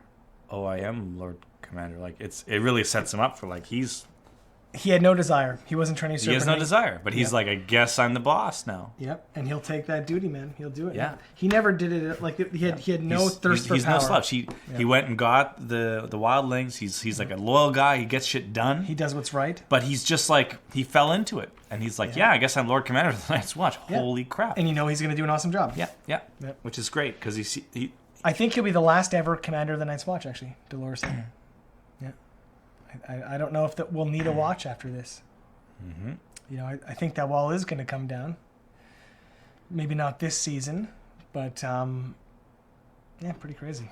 Return of Pure Package. We never concluded Pure Package. Yeah, I don't even know what derailed it or what the goal was. Really, it was just to get everyone pecks. I think originally we wanted people to send in more photos of their peck progress, but we only got like one dude. One guy. Like one guy sending in pics of his pecs. So. Not that we have a peck fetish or anything, but we just want you guys to know what it's like to have pecs. I appreciate some good pecs. I do, Yeah, pure package, man. One dude. The Sobs has 0 lulls. Sorry, the Sobs. You've been here less than a minute. And you're already checking on your He comes in, lulls. he's checking on it right away. That's funny. Have I got a lull yet?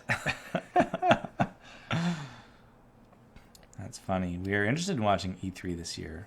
We are. We mentioned it at the very top. I guess Gabe Ultra wasn't here, but we are planning to do some live stream commentary on E3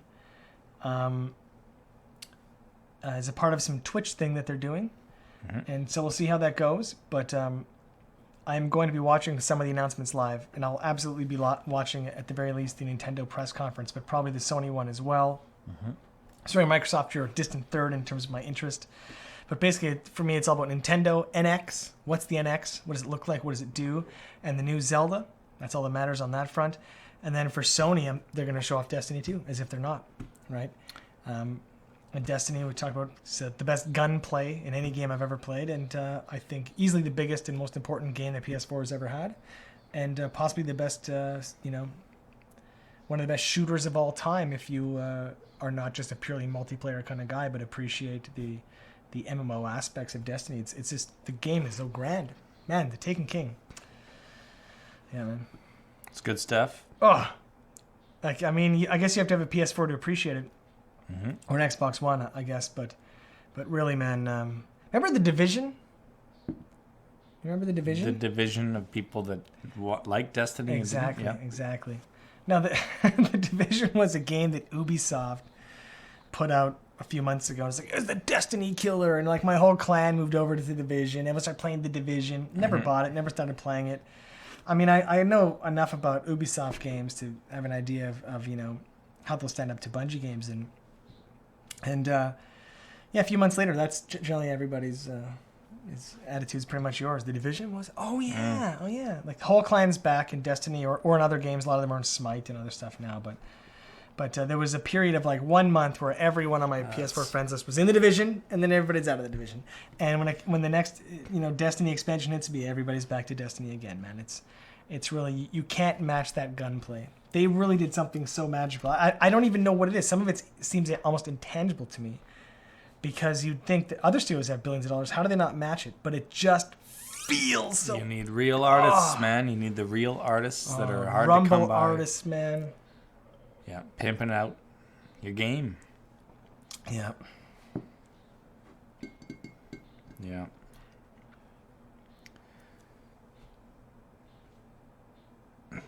Disc media is reaching its limit. Like, how is Nintendo not just like hard drive download these days? Like, Disc media is reaching its limit. Where do you see this? Is that It's in the chat? Yeah, it's in the chat there.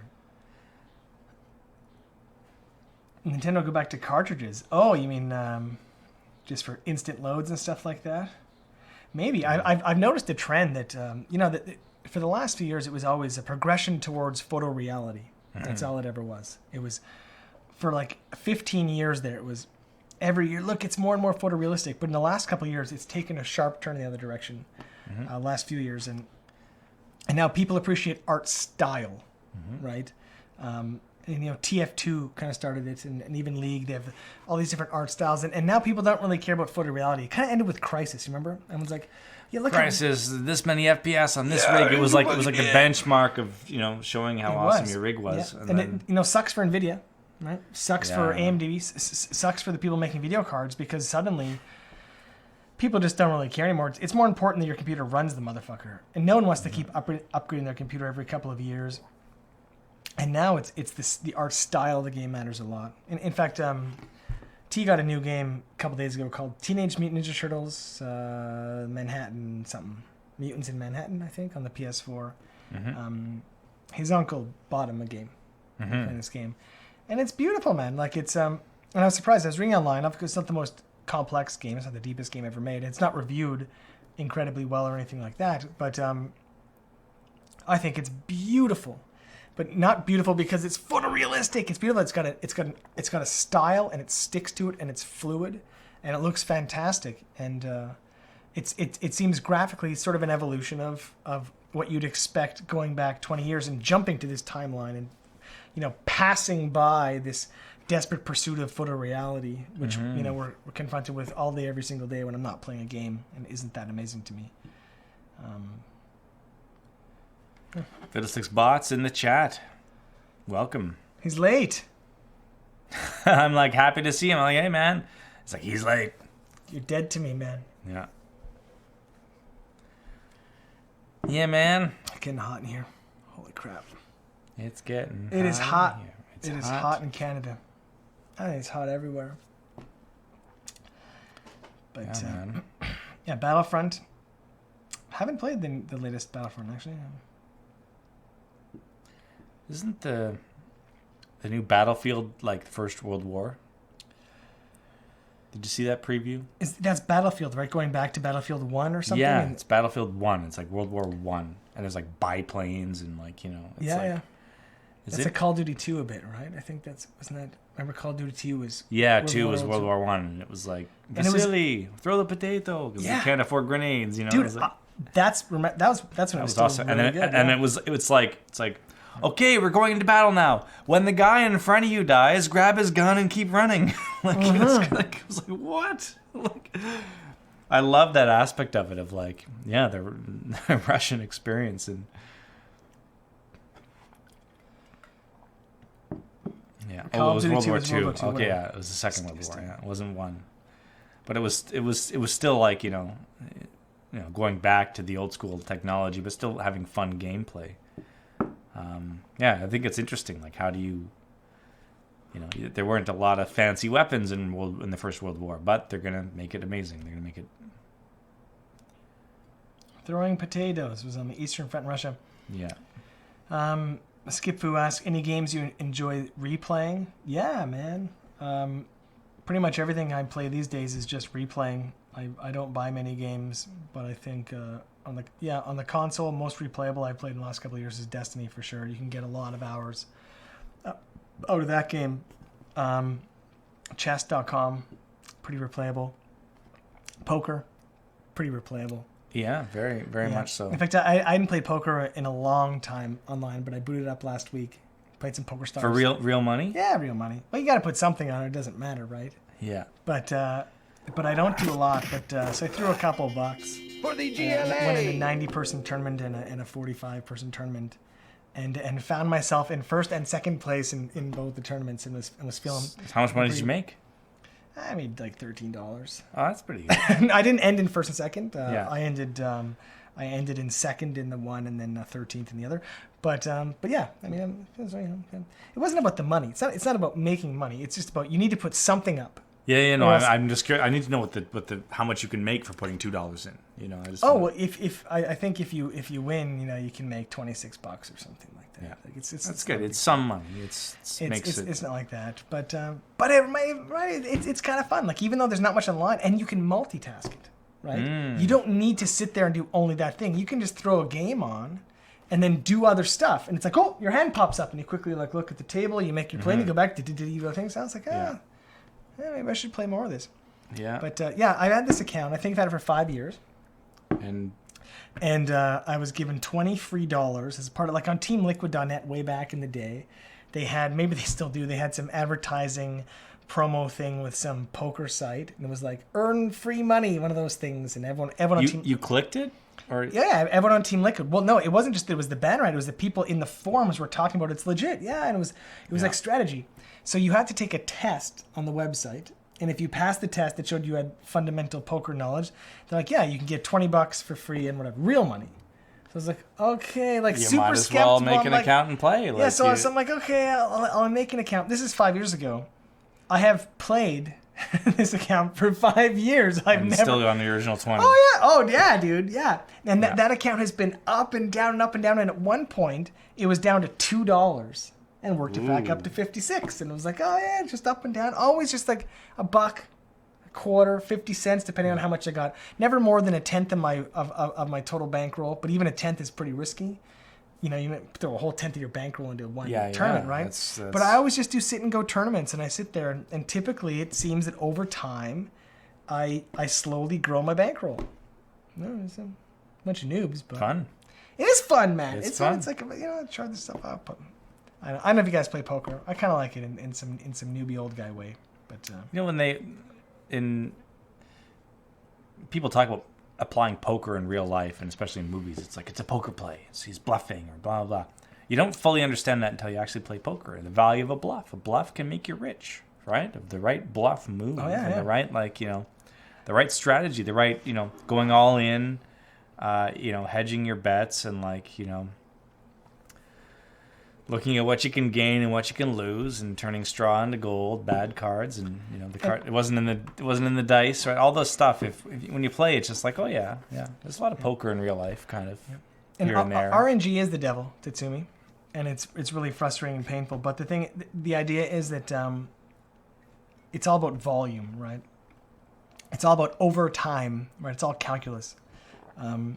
It really sucks in short bursts because the variance is so high. But you see 10,000 hands. If you're a good player, you don't keep getting burned. Eventually, that bankroll just grows.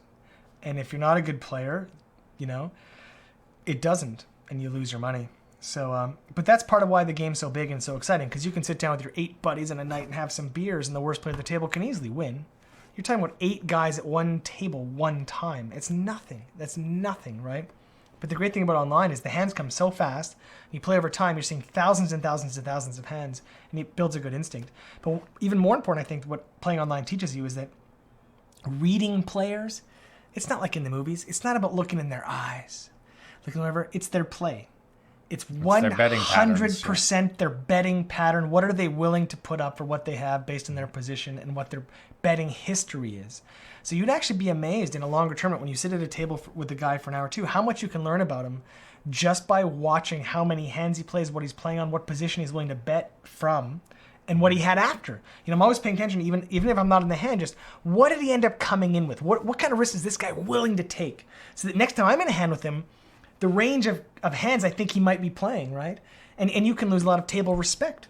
Mm-hmm. You see some guy keeps coming in 8-3, 10-2, and he's daving out of the table bluffing. Well, that's great, because next time he's in a hand with me. Daving out. Dave's a hyper-aggressive poker player, right? Uh-huh. Dave is bored at the table if he's not in every hand. And it can be frustrating to play that kind of player, but you just have to stick to your understanding of mathematics and know that in the long run, barring some bad beats, he'll be sitting out watching you finish playing the game. You know what I mean? Mm-hmm. That's what you gotta do. That's what you gotta do. Oh. That's that guy. There you go. Is he on? What was that guy? I missed all that. Now the messages are deleted. I'm so confused. I just banned someone from the room.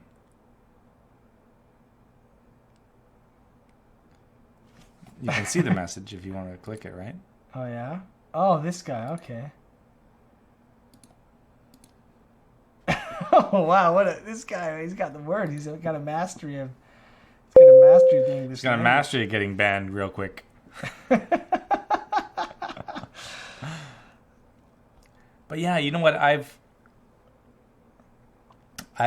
actually surprised that there is, maybe this exists and you guys can tell me about it. Suppose a bunch of guys want to get together and play poker. Usually there's something to having real cards and, dealing and just passing around the cards, all that kind of stuff, and having a real poker table. But why is there an app where you can sit around with a bunch of friends and play poker on your phones and just have all the cards dealing and do a high number of hands, quickly? Yeah, because the shuffling is what kills. The shuffling is what kills the rate of play, and the handling of cards and moving things around and of course, moving things around yourself. It's a different experience, but is there an app that you can play cross-platform, Android, iPhone? Everyone sits around a table and plays poker, and you keep track of the money. Everyone puts money in the middle, real money, and then it tells you at the end what the payouts are and who's got what chips and all that, and buy-ins and all that, and then you can put in $20 and buy in again if you want, and just have an actual poker app that you can play with on your phone. Does that exist? You're all connected with Bluetooth. I don't know. I guess it could be on the Wi-Fi. I don't even need Bluetooth. It could be over the internet. Yeah, it could be all. It could all just go on the Wi-Fi, right? You could connect. Bluetooth, sure, you can play on the subway, right? Without any kind of Wi-Fi or anything or any internet access. That would be great, but get a deck shuffling machine or make an app. I'm just wondering, app could be free, free to play. Good deck shuffling machines are over $100. Yeah, oh, that's huge. And still, you're throwing cards around, and people are handling cards, and takes a lot more time. They're okay, next time, there's my cards. Boom. That, right? It's a different experience, is what I'm saying. But suppose you want to you like playing a high number of hands. Yes. Right. So you getting the but skill I don't know if I being like that higher in person. Right. I see. Yeah. I would like our games to go much faster than they do. Don't get me wrong. I would absolutely love for there to be no shuffling process. But at the same time, there's a dramatic element to this, and I appreciate people trying to, because they've seen too many movies, trying to use their eyes to do whatever. But you could also suppose you got to go. But could you imagine a bunch of guys sitting there would be no money on the table. There'd be no need. Yeah. There'd be no chips. There'd be nothing. So there's a bunch of guys on the table with their beer, and they're looking at their phones, looking at each other. I don't think. There's lacking some visceral. It's because we're old. Maybe because if we all had tablets and guys people making throwing motions with their tablets and shit. Even if there's a dealer that does this and he flicks it and then it shows your cards pop onto your cell phone to mimic that kind of or a poker table where the cards are thrown around and it's just a big touch screen table. Yeah, that'd be expensive, but cool. Or you put your tablet down. And then you flick in the direction of the tablets and whatever. That's the thing. There's dealer tablet does this. Yeah. And he just does this 8 times, and it goes in order to everyone in the order it needs to be. And then the dealer token passes, so the next tablet becomes dealer. Because everybody's got a smartphone. Who the fuck at any of our poker games doesn't own a smartphone? Everybody does. Yeah, everybody does. You just need one cross-platform piece of software that allows that. Can someone make this? Can you just go make that, please? And you're like, I have to go pee. Well, you go and you play your hand from the bathroom. Dude, exactly. Not everybody waiting. No one waiting. No one are we going to take a break? Let's take 5. Oh, I got to get this. I got to get that. It's I'm going to go get some more chips. And I'm going to play my fucking hand. And the blind timers. Yeah, the blind timers. The blind timers, man. It's we missed the blind timer. Oh, we forgot to raise the blinds. No. Yeah. The blinds are raised automatically. And I want to thank Kalinar quickly in case he's got to go for subscribing. Thanks to 10 minutes ago. Thanks, Kalinar. We're way behind. Late sub. But yeah, man, the blind timer is another thing that bothers me in the real life games, right? Because people don't realize how important the antes are relative to everyone's average stack size. Like these are important things to consider. As people go out of the tournament, chips never leave the table. Yep. So as each person leaves the table, the average chip stack size increases. Of course, right? You know that. Now, when the blinds dramatically in the background have any increase special significance relative to the size of the average stack, it ruins the game. And all of a sudden, because as soon as the big blind is more than 10% of the average person's stack, you're constantly thrown into all-in situations, and then you're playing bingo. Right? All of a sudden, you're playing complete nonsense game. You don't have the betting freedom to flex any muscle and take chances. It becomes at the outset of every hand, am I going all in on this or not? There's no point in betting half your stack pre-flop, because guess what? If you get a caller, you're either all in or not post-flop. That's it. Yeah. There's no freedom. And most people play with don't really... At that point, yeah, because you have no chips and the game has to end, and it's a way of ending a tournament-style game. It is, and that's why they do slowly increase. Yeah. But you'll notice because the game's got to end. Otherwise, the game never ends. Well, the game will end. There's natural play, and blinds increase, but you slowly increase tiny antes in addition to blinds are one way. But also, no, you just don't have the blinds increase 16 times faster than the rate at which people are leaving the game. They just have to increase some amount more than 1.0 times faster, and you've ultimately determined that the game's going to end. Anyways. Yeah. Complaints, man. I think we're all here. It's just people that know how to play poker, and then you play with your casual friends, and they're like, okay, it's been 5 minutes. Let's raise the antes. And you're like, but we've only played one hand. So it's like, I paid 50 big blind, and the next guy pays 100, and the guy from... Because when we go so slow, and you put it on a physical timer of 10 minutes, but we're doing one hand every fucking 40 hours, it's like, It just depends if you want the game to go till 4 a.m. or not, right? Like, because that can happen if the blinds raise too slow, and... Or you could just play the buy-in time and then people get... But it's weird. Like, you don't want to have giving... Okay, so you get 56 cents back and you get this back because you have like 2 chips and the blind's never raised and the guys with the big stack, you kept playing him all night and it was 4 a.m. And like, rebuys, man. All that newbie shit, man. You can choose to play in those tournaments and stuff online, but here's a rebuy game. Opening hand. All in, all in, all in, all in, all in. Oh, one guy's 5 times stack. Okay, I rebuy. Next hand. All in, all in, all in, all in. Okay, that guy's also 5 times stack. Well, the one guy is you, right? Because you're playing smart, right? You see, it's Kyle. It's Kyle from the show. But isn't that right? Isn't when someone plays loose on their garbage cards off the top, can't you just get rich off of their newbie play? But no, because there's so much variance in one hand. Yeah. So much variance. The idea is it forces you to potentially be out of the tournament. But when I come in, and I'm coming with my group of friends, I'm laying down a 20, and going, tonight I want to play poker for a couple hours. If I win some money, that's great. If not, and then on the first hand, 3/4 table goes all in. Because they all brought $100, and they want to rebuy 5 times. I'm like, well, see, I wanted a $20 game. I didn't want to have to do that to compete. And then no matter what happens, and then everybody shows their cards. You got a 2-3 versus a 3-8 versus a 10 jack offsuit. And everyone's like, and then the 3-8 wins. He goes, well, math doesn't matter. And he tries to teach you about poker. And then he 5 times stack. And then here you are with your stack because you didn't get in the fucking action. You're not mental.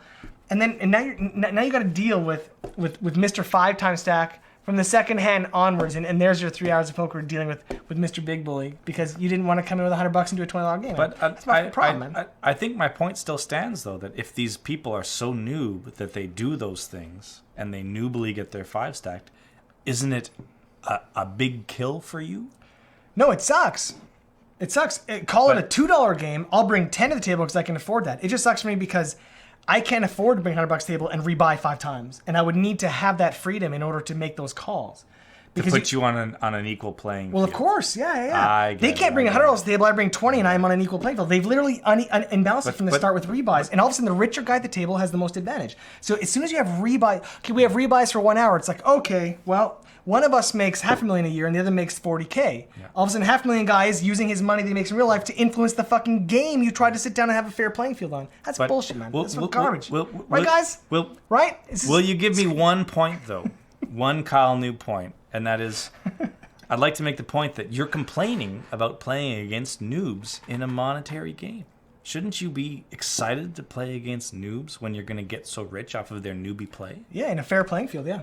Yeah, but the unfairness of it is that they can rebuy and you can't.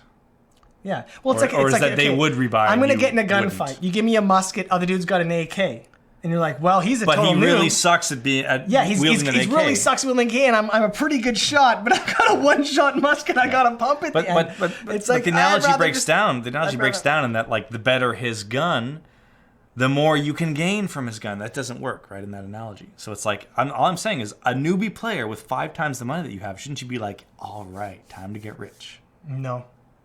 You should be like, wow, he's gonna take my money because I'm not that much better than A him. newbie player sitting down, equal playing field, no rebuys. Yeah, I'm really excited. I love the noobs at the table. Yeah, of course, yeah. But watching 4 noobs go all in and 5 times their stacks up, I'm like, well, it's going to be very difficult to beat 4 noobs that have 5 times my stack on the second hand of the night kind of thing, right? It's like, oh, that kind of sucks. Yeah, I guess last time we played, this happened, and I loaded up my stack because I was one of the noobs. But Really? well, so No, legitimately. I'm not saying that. So, guys, So what happened done was that? on the first hand I doubled up because someone who we both know went all in. oh, and you I- didn't rebuy.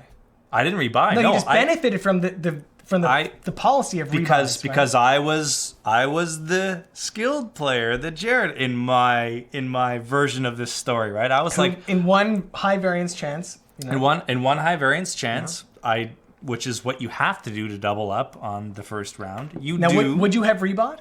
No, I went into that. I'm like, I'm not rebuying, and then I knew there are other people that were rebuying, and I'm like, Okay. and then so and then if you came out of that hand, sorry to interrupt, but I'm just saying. So you did win the hand.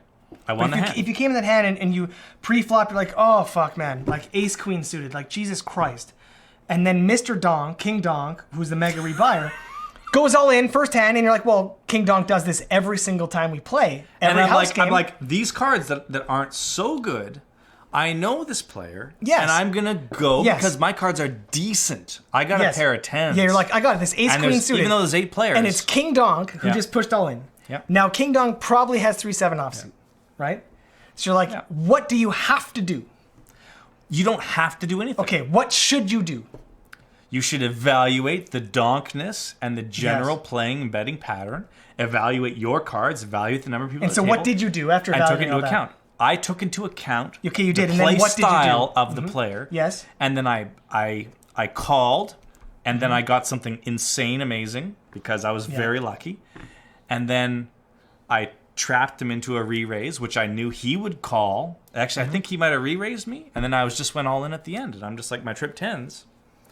And then it was like, you had pocket 10s I got that a you went pair. It was like, I got a pair. And I was like, I can't remember what it was, but it was something akin to pocket 10s. Like it was as good as pocket 10s and as good as tripping your 10s off the flop. So it was like, I approach poker as how, well, I assume you do too. It's like knowing what the people personalities You wanna are. make the How best do you make the bet best possible. bet Yeah, possible? yeah. And I think, based on my experience, and of course we Yeah. haven't played, thousands and thousands of hands, but I'm like, I don't mind if someone's going to rebuy and play really, really loose. Because when you know you're with a loose player and you know you have good cards, you don't have to do a lot of work to trap them into losing their whole stack. So I doubled up off of the first round. Yep. And I think you had a full house one hand, and they were betting, and you're slow playing your full house, and then you just went like, okay, well, I guess I double up my stack. And Yeah, like, because I know how to play poker. yeah. But Yeah, but my point was, so I guess, to clarify, is that if you're traveling an hour, right, and you're going to a poker game, and that first hand, you had your 10s. King Donk had a 3-7 offsuit. yeah, right? and then it was 3-7-7. And the flop comes down 10-7-7. Yeah. And you're like, oh, wow, that's working out pretty good for me. Mm-hmm. And then a 3 comes down. And you're like, fuck, I'm killing it. And you don't realize it's full house on his 3-7 offsuit. And then, because you weren't prepared to rebuy, as you explained, he's like, oh, sorry, Jam, I went in with my 3-7 all in because I wanted to rebuy so I can add more to the pot. And you're like, oh, I guess I'm going home after traveling an hour here, and I'm going to go home right away because Or rebuy. it's... But you didn't intend to. But you know what I'm saying? I don't rebuy, right? Like I mean, again, unless the game is a $2 game, I'm like, okay, well I can rebuy $2, but I'd rather everybody at the start of a game goes, here's what I'm wagering, and if I want to go all in the first hand and risk going home, that's what I'm gonna do. But the idea of being able to take a massive risk going, I'm going to use my real life salary to buy me out of that stupid fucking decision if it doesn't go my way, to come back into the game and then do it again, to come back into the game. It's not the kind of environment that I want to sit down in real life and play people with. Now, why I play online and don't really play in person anymore is because I love those guys. I'll sit at a cash table. Yeah. And they can rebuy all they want just at a cash table non-tournament. That's great. And over time, I'll just take their money, and that's fantastic. And that's why my stack just kind of slowly over time grows, because of people like that. But in a friend's night out, when you just want to have fun, drink some beers and talk and see some cards, do you want all-ins in the first 5 hands over and over and over? Is everyone just rebuy all in, all in? So, that's not a fun environment, man. Right? So Am I crazy? Am I crazy? That's not fun. So the issue is, if you do allow rebuys, then you have Jarrett's concerns. If you don't allow rebuys, then it's likely there's a friend that is not playing poker with you that intended to, and it's like, well, you had 1 round, and now you're playing Nintendo Wii over there for the rest of the night, right? Yeah, so maybe you shouldn't have gone on the first hand with 3-7 offsuit. Exactly. So it that's depends one way to not be out in the first hand. But it's all about stakes too. Like, you diminish all of the stakes and the emotional excitement and value of the game when you get out of jail free cards dependent on your real life income, which is a factor outside of the game, right? I really like that. But it's a get out of jail free and give you my money card. But it's not give you my money, because it's a high variance game. It's possibly take your money that actually means a lot more to you than it does to them. That they keep buying the chance to take from you for money that means nothing to them, only to. But at this, because it's all about fairness. I just want fairness, right? And it's just like so everyone should bring their T4s and bet it and buy in according to their income. I've suggested that. I'm like, how about we bring our T4s from last year? Everybody's buying. T4 is a Canadian tax slip that tells you how much money you made. You are betting a percentage of your net worth. Then let's see who's going on pre-flop on 3-7s, right? Then we'll see some rational poker play, right? But now, so the one interesting thing, I think this is what it boils down to. There was a difference of opinion between Jared and I, and that is which I'm sort of being slowly convinced by Jared that I am wrong and he is right, and that is that it's bad to play with noobs in poker, right? It's not a good experience, and it's the one game where if you were playing StarCraft online and you were playing against a noob, you wouldn't complain, right? But it seems to me like you're complaining about. Am I right in this? Is that you don't like playing with noobs in poker? No, I like playing noobs in a high hand. In a low variance game. In a low variance game, because I see tons of hands. Because then there's almost a certainty over time. Although still in one night it's not certain by any means. But I just mean, but in the very rare games when we have them a couple times a year. Yeah. And I sit down with my buddies, and we're going to see literally everybody gets a drunk. We're seeing one hand every 15 minutes.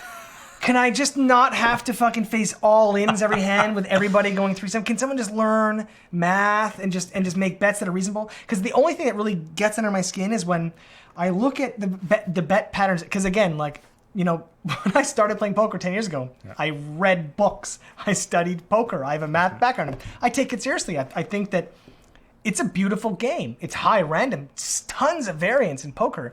But of course, that's offset with number of hands. But in one night, anything can happen, and that's why it's fun. I actually don't mind noobs winning. That's part of what makes poker fun. But I just think that adding rebuys in what is a high to me buy scenario, it eliminates the risk factor for certain individuals, but not others. And then people are coming into the game with totally different anxieties, totally different risk backgrounds, right? And then they're not even playing the same game. One guy's literally like, might as well be playing Facebook free poker. And someone else really cares about winning just on that aspect. And then at the same time, totally unrelated, some people are trying to play the game of poker and wondering who's the better poker player. How can I bluff? Look at bet patterns, and some people are just Charlie from It's Always Sunny in Philadelphia. Well, they're just wild card, and you're like, oh. Really? You just wild card at the but the problem with poker is because so high variance, like sometimes wild card can beat the best player in the world. Which I think I understand your point now, and I think the way to convince me an hour ago is to just say, do you want to play poker with 7 of your good friends and 1 random bot? Do you want that random bot in the game? Because the random bot could win, Oh yeah. Random bot, but you can't read the random bot. The random bot is making no sense. Yeah. You don't know. It's just it's just a pitfall that someone might fall into if they bet. But you can get rich off the random bot with higher probability than everyone else. But you don't want that random bot in the game. And I think that's why. But also, random bot can't be bought out of the game. So when you beat random bot, he just in. comes right back. Yeah. Random bot's always there. Yeah, random bot's always there. So there's that. Anyway, yeah, because we've wanted to do this for a long time. We've wanted to play poker with Dave on stream. We'll do it. You have no idea. I really like playing poker with Dave. I really do. Dave takes the game seriously. He also reads about poker. He studied poker. And we have completely different play styles. Both of them, I think, very legitimate. Dave is a very like in-your-face player reading kind of guy. He's very intimidating and very aggressive. And he will literally make you uncomfortable at the table physically. He will stare you down and he will push you around. And it's rough. Dave introduced me to the I'll show you one of my cards. Yeah. Like he'll randomly flip one of his cards. He'll just show you one of his cards, put away, and you're like, and it fucks you up. And you know, you're never quite capable. You're never quite sure what he's capable of. But statistically, he wins a lot, and he's a solid player. But you know, and another part of poker is like there's different styles. Whereas I'm definitely more of a conservative player. I don't even like to get too involved in the game until I have a good read of the table. I like to just let the things, you know, let the flow happen the first events. I just want to see how people are playing, how they're betting. If people I haven't played with before, I'm not eager to just jump in and start trying to bully people and go like, I'm the aggressive guy. And in fact, because when you play online, you have to think most people use software. And the software tells you odds and shit. The software keeps track of your behavior.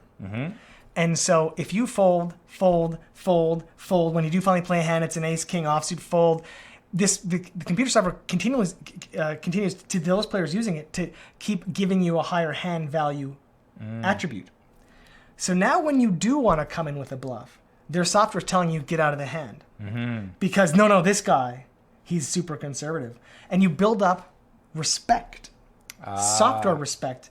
And in fact, those computers telling people what to do makes it more fun for me than actual people who don't play the game on that level to really pay attention to what people did. You know what I mean? You know, because when I play in person, you always want to imagine that people are taking it that seriously and thinking about the hand history. Because I'm always thinking about the hand history to try to figure out what people are doing. But online, people have software that does that for them. So I know it matters. And then you have to adjust your play accordingly to the software. And then that one time you're well positioned, you got a shit hand, but you're well positioned and the bets came just right and almost no one's in the hand and it's a weak flop and you're like, this is it. This is the perfect bluffing opportunity. And you come in and you easily take down the hand because everyone's software's like, dude, respect this guy's hand. Respect his hand. He doesn't play many hands, right? That kind of thing, right? Respect the hand. Respect the hand, right? There's so Dave has a low respect value on his hands, but he turns straw into gold. He turns straw into gold, man. Yeah. He gets garbage cards. He makes money off and he's got balls, man. Right? Yeah. He you know, you call his bluff, and he'll just triple that re-raise and be like, well. And you're like, no, I'm like 99.9% sure I'm bluffing, but do I want to go home tonight? Do I want to go to the couch and play Nintendo for the rest of the night? He's like, I got pockets because he wasn't bluffing that time, and it's like, you have to see. That's the thing with poker. You have to bluff some of the time. If you never bluff, people are gonna know that you're a straight player, and they're gonna get to know you, and they're gonna know when you have cards and when you don't. So that's poker, man. It's good. Let's acknowledge some subs here. Oh, yeah. Does that Guitar Hero controller in the background have any special significance? Is that the one used in the web series? Ooh, that's a good question because it's a good answer. There's a couple of them. The white one is used in the web series. The blue one was bought at a thrift shop recently because of its nice blue color. Offset the white one. But that is the original white controller from the web series. That is the controller that Dave and I both learned to play Guitar Hero on. That was an instrument for me getting into Black Sabbath on. And that's classic. And the one up there, you can see the back. I don't know how you see it. Yeah, way up in right there. I'm pointing to it. That is the controller that is signed by Lips of the band Anvil. And Lips, Anvil's a pretty famous band. And Lips is the lead singer, kind of frontman guy. And he did a cameo in the TV series, and he signed that guitar for us. And that's why it's framed, so to speak, with the frame hanging around it. But that is the signed by Lips guitar. At some point, probably one or both of the other guitars will end up going. At least one of them, I think, as we upgrade and evolve our studio. Because maybe 3 Guitar Hero controllers on the wall. You know, I'm not a pro, set designer, but I'm thinking over time probably replace them as we get new cool stuff. But yeah, I thought the Lips one was pretty cool.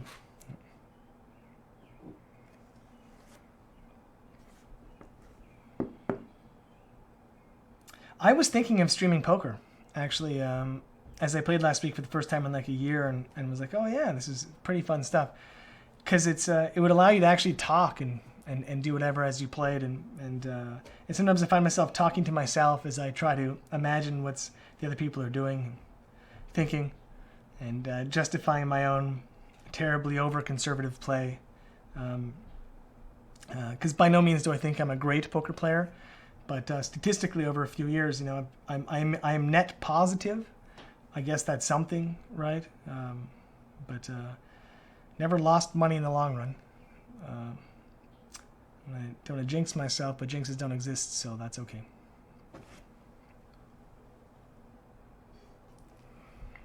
Need more Rafa head. Strop over all them. Would you guys really watch poker? You want to watch me play poker, man? I'll play some poker. What sucks about poker is that it's like you can't change your name easy.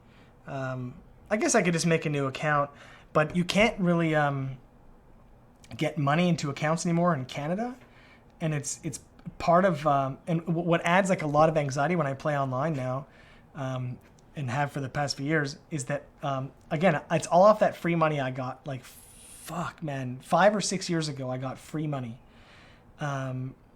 from some poker strategies website or something. And that's it. Like, I've just grown that stack. But if I ever hit a bunch of bad beats and just lose it all, that's it. I'm done. Because I don't think I can deposit more money from Canada anymore. Like, that's it. Like, I would have to stop playing because I can't play for nothing. Even if I throw 1 quarter in the tournament, I'm enjoying the game. But if it's like free chips, come on, man. Like, come on, man. I'm not playing on Facebook. You know what I mean? And in some way, that actually adds way more stakes than more money, right? It's not about the amount of money I'm winning. It's about, this is the only stack I'm ever going to have. I'm never buying back in. I told myself I have to do it. Like, I'm never buying in on, I'm never going to do that. If this stack eventually shrinks to nothing, then that stack shrinks to nothing, and that's it. Yeah. Ooh, just got sent a picture of some food. That's handy. The judge, man, 28 months. Thank you, dude. Thank you, dude. 1006 lulz, Evil Cyborg. 1006 for God Monster. I feel like there's is that a tie? Are you guys like in first place right now? Oh, let me check quickly. Where's this leaderboard? All time. Yep, 1006. Evil Cyborg and God Monster have pulled slightly away from the pack. Just very slightly ahead of Quinoa Kale, who hates me because I don't like Djokovic. I respect his play, I just think, And then Enforced Wits, a bit more behind. Jared Kale's up there, and I don't even understand that. Who is that guy? It doesn't make any sense, man.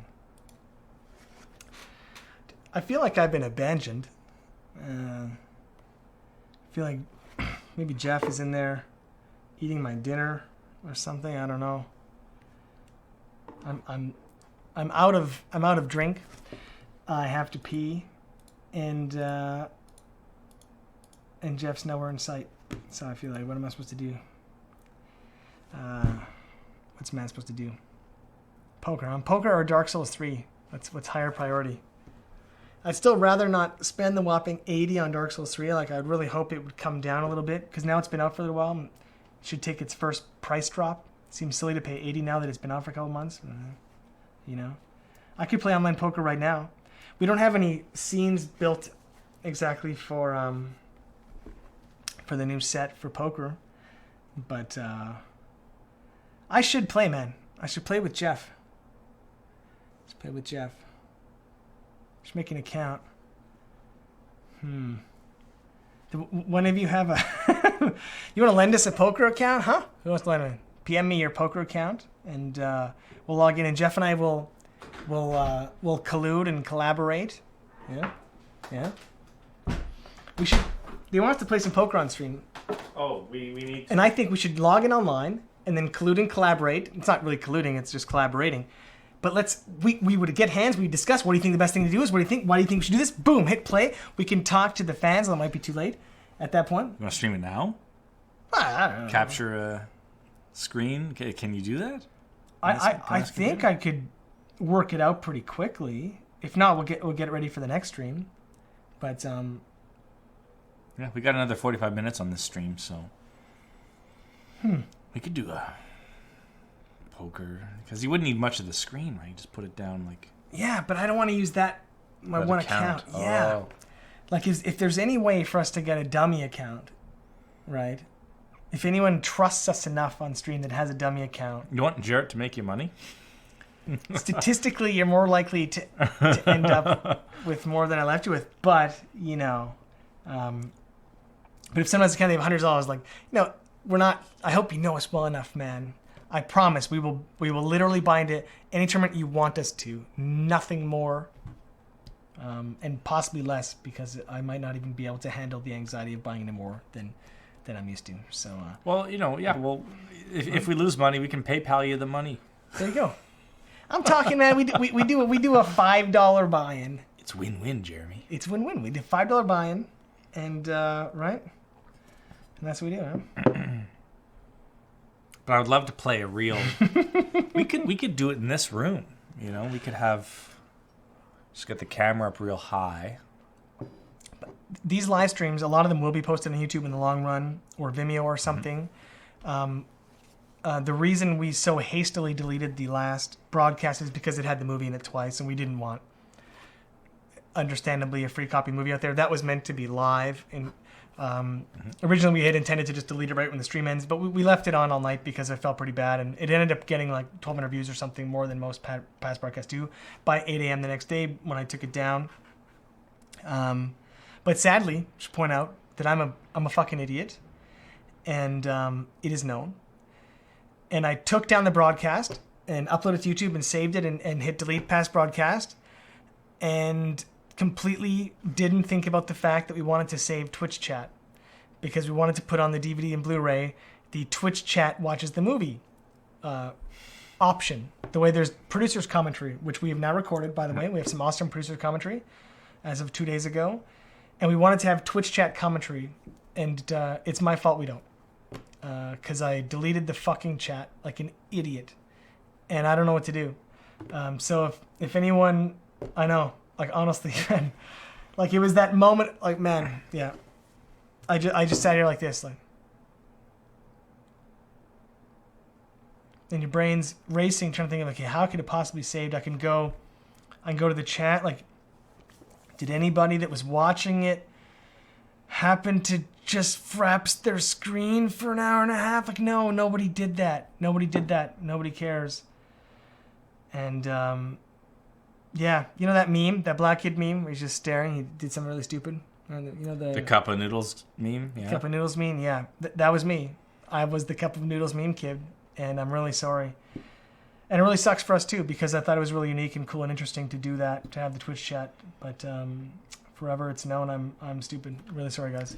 If only we knew someone at Twitch, we could maybe see if they could dig it up. If only we knew someone at Twitch. All right, I will contact Twitch. I will contact Twitch, and we will see if they can do anything. IRC logs, anything. Yeah, we can contact Twitch. I'm assuming the answer is going to be sorry you deleted it.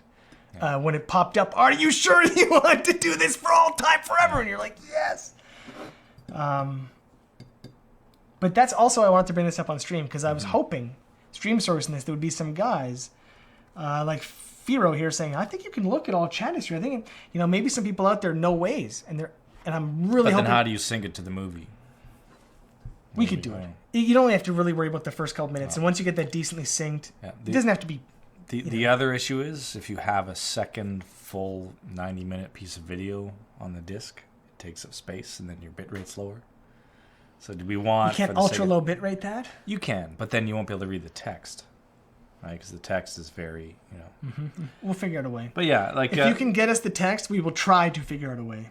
No promises, but I think that what we would do is I'd play the movie, put the text, and then fraps that screen to make one video, and just put it at 720p, like 800 megabytes, 700 megabytes. It would be clear enough to read the text for sure, and the total space in the Blu-ray unlikely, maybe to bring down the quality. Or of the we movie. should have to show it again on Twitch.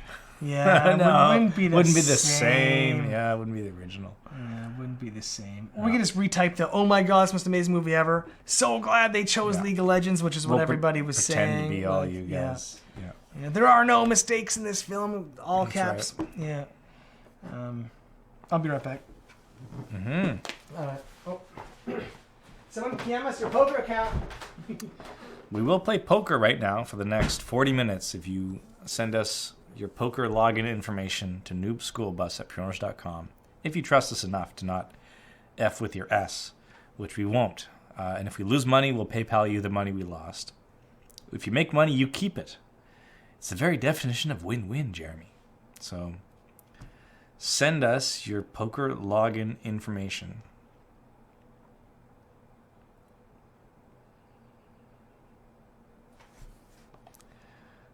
I see. It's that gif of me realizing my computer is so infected with a bunch of garbage. Oh. That mammoth horsemouse gif. Oh my God, that moment. Oh, I look at my browser, I'm like, oh. Oh, what a moment that was in my life. Realizing there are people that actually... Yeah, Jif peanut butter. And Jif peanut butter is Jif. Jif, the format is Jif. We ranted about this. It's Jif. If you don't think so, you can F off, because it's Jif. We talked about this before in another stream. But, yeah, I shaved. It's hot. I shaved.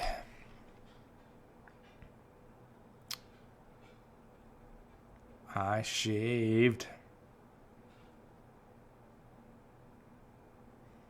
I'm a beautiful tulip, says Maximum Hornius. 1988.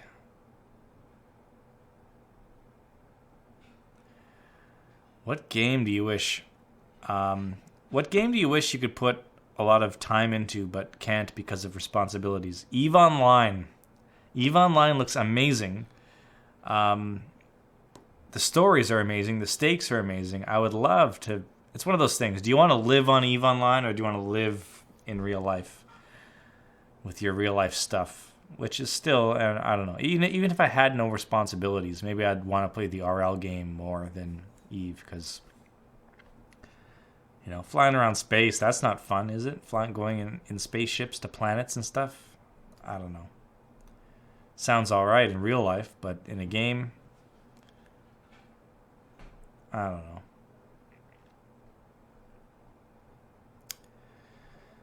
Alright, we got a best NA poker site. Easy to set up and put money into. Thank you. I don't know if we'll do it today because it might require a lot of setup on our side and, you know, putting in our credit card information, and we're not going to do that on live stream, possibly showing you guys what our credit cards say and stuff like that. Anything you want me to include in the Pwnage porno script I'm writing? Is Kyle filming it or is Kyle performing in it?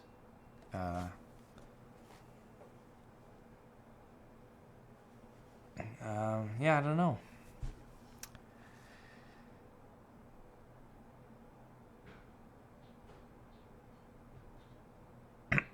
Teledildonics. It always comes back to teledildonics.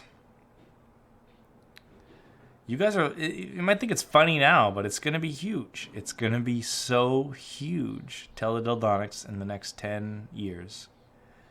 And people are asking about the future Pwnage content.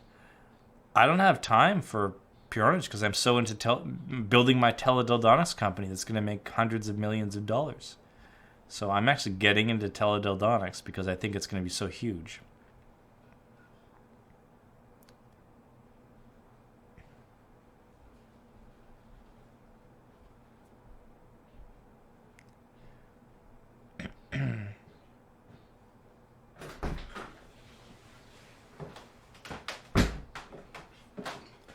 Yeah.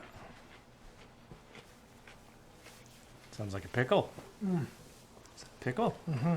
Nice. It's a juicy pickle. It requires...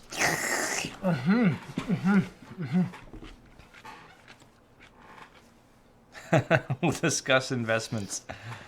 I'm starting a teledildonics company, by the way. So not really, but in the fiction of this stream. And the judge is my first investor.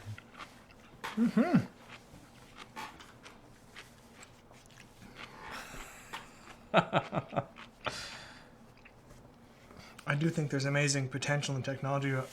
I just feel like it's a hard sector to enter. You really need some solid mechanical engineers, and you need to have a background in S&Ds too, because you can't. It's about the art. It's not just the technology. Right? No, but you're creating the medium. You want to hire the S&Ds afterwards, and like, listen. If you create the fake D that has all the right sensors, it's like I'm tired of the default S mode. I'm tired of it comes with like 5 default programs with like pictures of women who have inputted the data, and it's like, do you want to, maybe it's a free to play. Maybe we ship you the hardware for free and you microtransaction your way to different programs. There also exists such a large body of pre-existing work.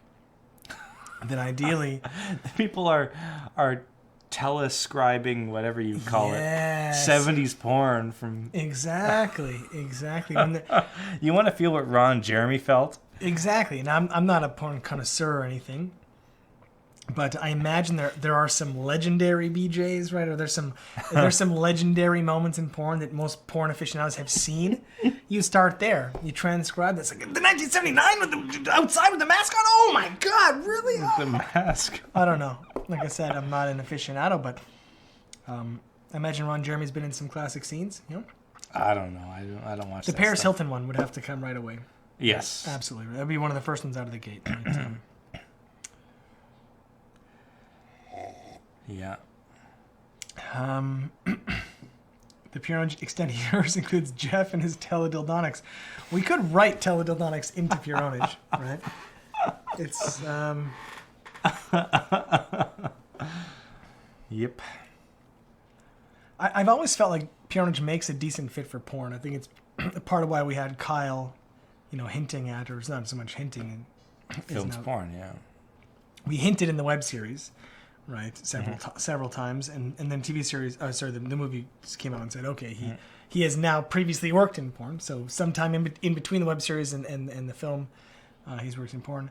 It's a great fit. I just think the Jeremy monitor humping, all that stuff, right? There's always been a great fit there. In fact, when YouPorn got into sponsoring esports, right, they tried to sponsor an LCS team, and Riot's like, nah. No. But they have sponsored some other teams and other games. And I thought, have they seen Pwnage? Kyle, it's brought to you by YouPorn. Brought Kyle to you by, works like, for YouPorn. The movie could literally have been like sponsored by YouPorn. Like it made a really, really good fit. Maybe we should have talked to YouPorn. Maybe they would have ponied up. And then Riot would have not let us use their game. Oh, that's right. That would be why. That would be why. It's a bad idea, yeah. It's fine. It's a bad idea. No, I just... Just brainstorming. God. No, but I only realized that in real time, so hey, it's a good idea for the first 2 minutes of talking about it.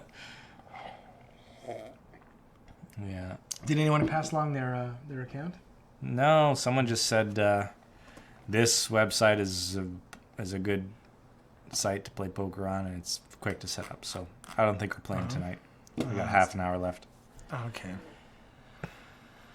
That's too bad. Tell me, what is your opinion on Blizzard deleting Overwatch porn like forcing Pornhub to delete videos of it. I did not hear about that at all. I think that's odd, given the butts they made in the game. Yeah, the game is porn. The game is from, pretty like, soft porn. If you were back in 50s or 60s or 2016 Iran, it's pretty much pornography. I'm sure there's in fact several countries that exist today in 2016 that would That have classify. banned Overwatch because of those butts, man. Come on. Yeah. But honestly, I think it's stupid of Blizzard to delete that. I just don't, like, why would you do that? It just seems like free advertising. If Overwatch porn became this big haha thing, don't you think a lot of people would see that porn and they go, "What's this game? Maybe I should spend money on." Right? Like, just what's the function of deleting it? Yeah, it's interesting because they don't Spend money they don't deleting delete Overwatch cosplay, right? Yeah, And which is most a lot of right? cosplayers have their boobies hanging right out. boobies hanging out, right? Not literally, but their boobies are hanging in your face, and it's very sexualized. And dudes are beating it to cosplayers, and as soon as it's actual porn, they draw a line. Well, you got to draw the line somewhere, I guess. So, I think personally that Blizzard can do whatever they want with their Overwatch IP. So, I'm not personally upset that I can't watch Overwatch porn. So, But I mean, isn't there some journalistic laws that exist that say you're allowed to make porn of whatever you want? you can. No, that's Rule 34. It's not a law. It's just a rule. It's just a rule. Fuck. Yeah. But you can just change the name. It just becomes Oversnatch or something, right? And then you make it and you change the character's name slightly, and right? Isn't there porn of everything? Isn't there like hairy Yeah. fucker? Wow, that's a terrible. Wow, really couldn't find something better than I hairy was just fucker. thinking, what movie names or television show names do you not have to change the title? Harry the porn Potter version. for sure. Yeah. Like the Big Lebowski, right? Like you don't have to Yeah. change the name. It's. Yeah. Are there any others? Go chat. Give us ideas.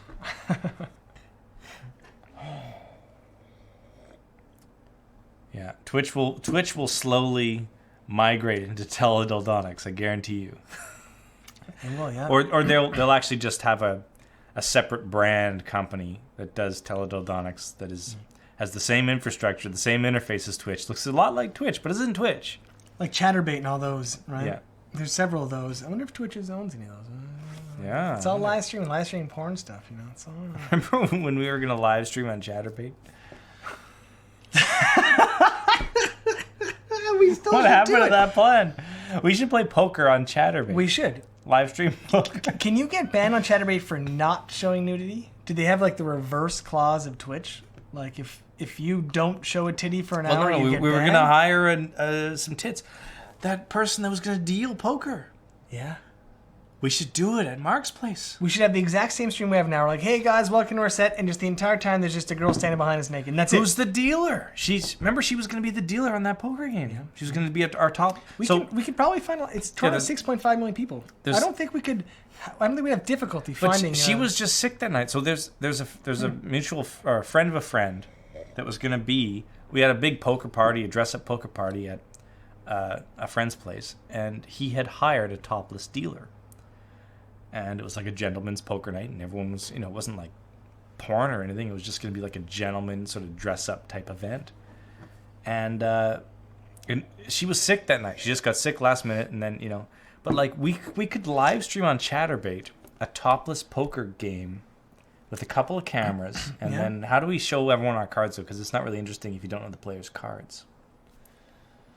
That's tough. You need a lot of cameras. You only and really setup need one player's cards. Okay, yeah. Because if they want us to you can stream play poker, play they're from only going to Jarrett's see point our of view. cards. Yeah. Jarrett's going to sneak out Our point of view. his Right? I'll pocket show the cards. camera. You can play along with me. So there'll be two cameras. You can be amazed that I folded that low pocket pair pre-flop out of position. And go like, what? Dude, sixes could dominate. Like Dave would lose his mind. Dave does not fold a pocket pair. Dave's got twos. He's going all in. I got fucking twos. Because if you hit it on the flop, it's exciting because no one expects the pocket pair. You've got 3 chances at 2 cards left in the deck. Yeah. But if you do hit it, you got some power. Of course, sure. If you hit a royal flush, it's pretty powerful too, man. Yeah, I guess. I guess you're right. But yeah, it's You're obviously more likely to hit trips from a pocket pair, but still, really, there's 2 cards in the deck. Yeah, you're more likely to hold a hand no one's expecting. Yeah. Right? Especially if there's other things on the table and you're playing hard and it's like, oh, you must have tripped your 8, whatever. Or you're going for that straight that's on the table. Yeah. Or whatever. And I will come in. Don't get me wrong. I'll come in with a low pocket pair. It just, the environment needs to be correct, right? Ideally, I'm not super low stack and out of position, right? If I can afford to, maybe if I'm feeling really bold, I got a nice stack, I'll limp into that mid position. Why not, man? It's like, whatever. We'll see what happens. See if I can push. Oh, flop comes down. It's all super low. No one knows what they have. You push a bit, see what happens, right? You throw some money out there, push people around. Yep. But That's right. I'm also not afraid to fold that shit. Under the gun, your pocket 4s, they're going down, dude. I'm not letting 7 people act after me with my pocket 4s. This is whatever, dude. I'll wait for the next hand, man. Pocket 4s, they're getting mucked, man. So we got Big Daddy, we got Sudden Impact, we got Octopussy, we got Deep Impact, we got Shaft, we got She's the Man.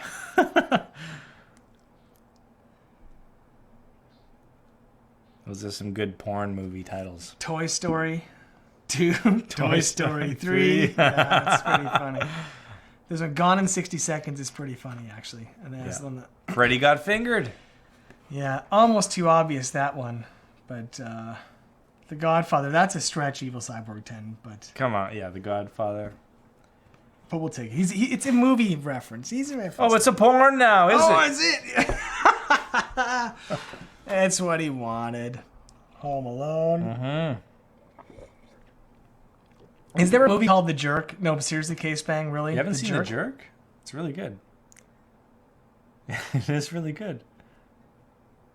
You haven't seen it? I don't know if he's fucking with me.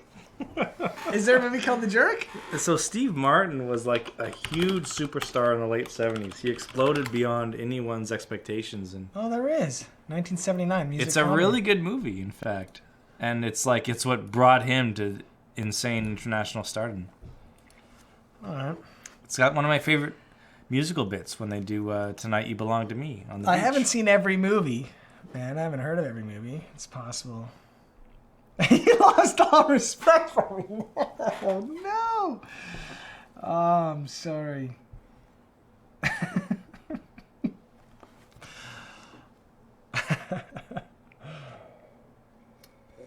Yeah.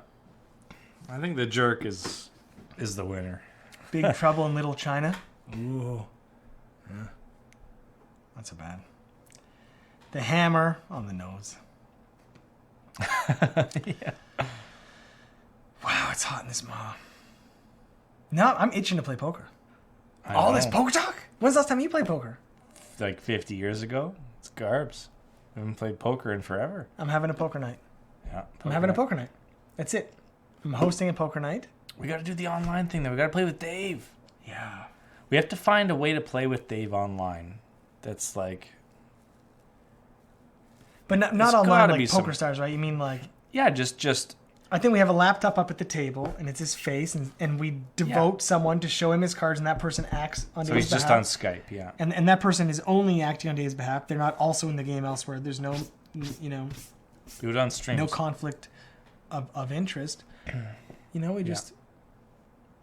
And we stream it, and Dave, you can watch him bully everybody around via Skype. He's a bully. He's a table bully, man. But it was so exciting, man. Yeah. When Dave moved is when the poker games just got way less exciting. How many times has Dave said to you? He'd always be like, "You got the ace? You got the ace? You got the ace? Yeah, you got the ace." He'd fold his cards. Or he'd be like, I don't think you got the ace. I don't think you got the ace. A call. Boom, his cards are on the table. After I know. flipping one halfway. Yeah.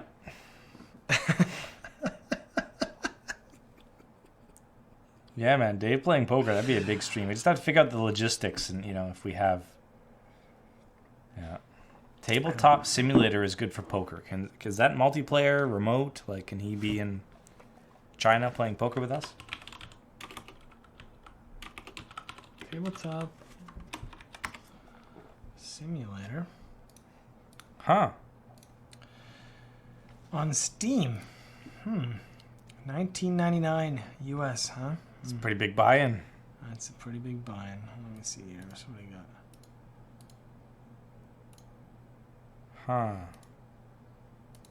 So you're actually grabbing the things and moving them around, it looks like. There's like physics involved.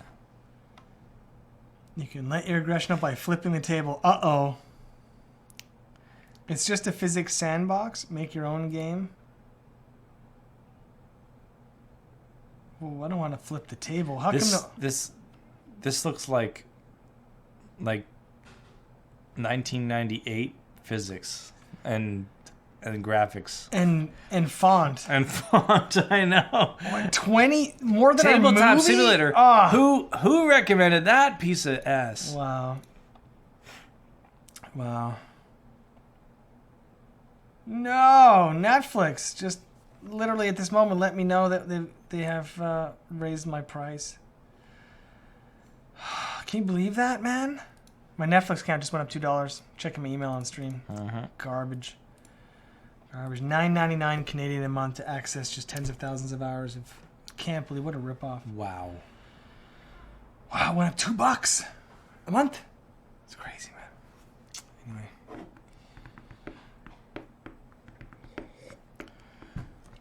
Anyway. We could snag it on sale for like $5. Yeah, that's what I like to do. That sounds good to me. $9.99 Canadian real money is about $8. Almost exactly, right? $8 USD. $8 USD a month for Netflix in Canada. I don't know how much it is in the US. We have different Netflix though. We have much different content. I guess we have a lot less. Content is fluid. It changes. They lose rights to things. Absolutely, they buy limited rights. Yeah. Like they'll buy the Avengers for 2 months and then that's it, right? So, TV shows generally stay. I think it's movies that fluctuate mostly. And a lot of stuff. David's Bacon, cheers. They don't have.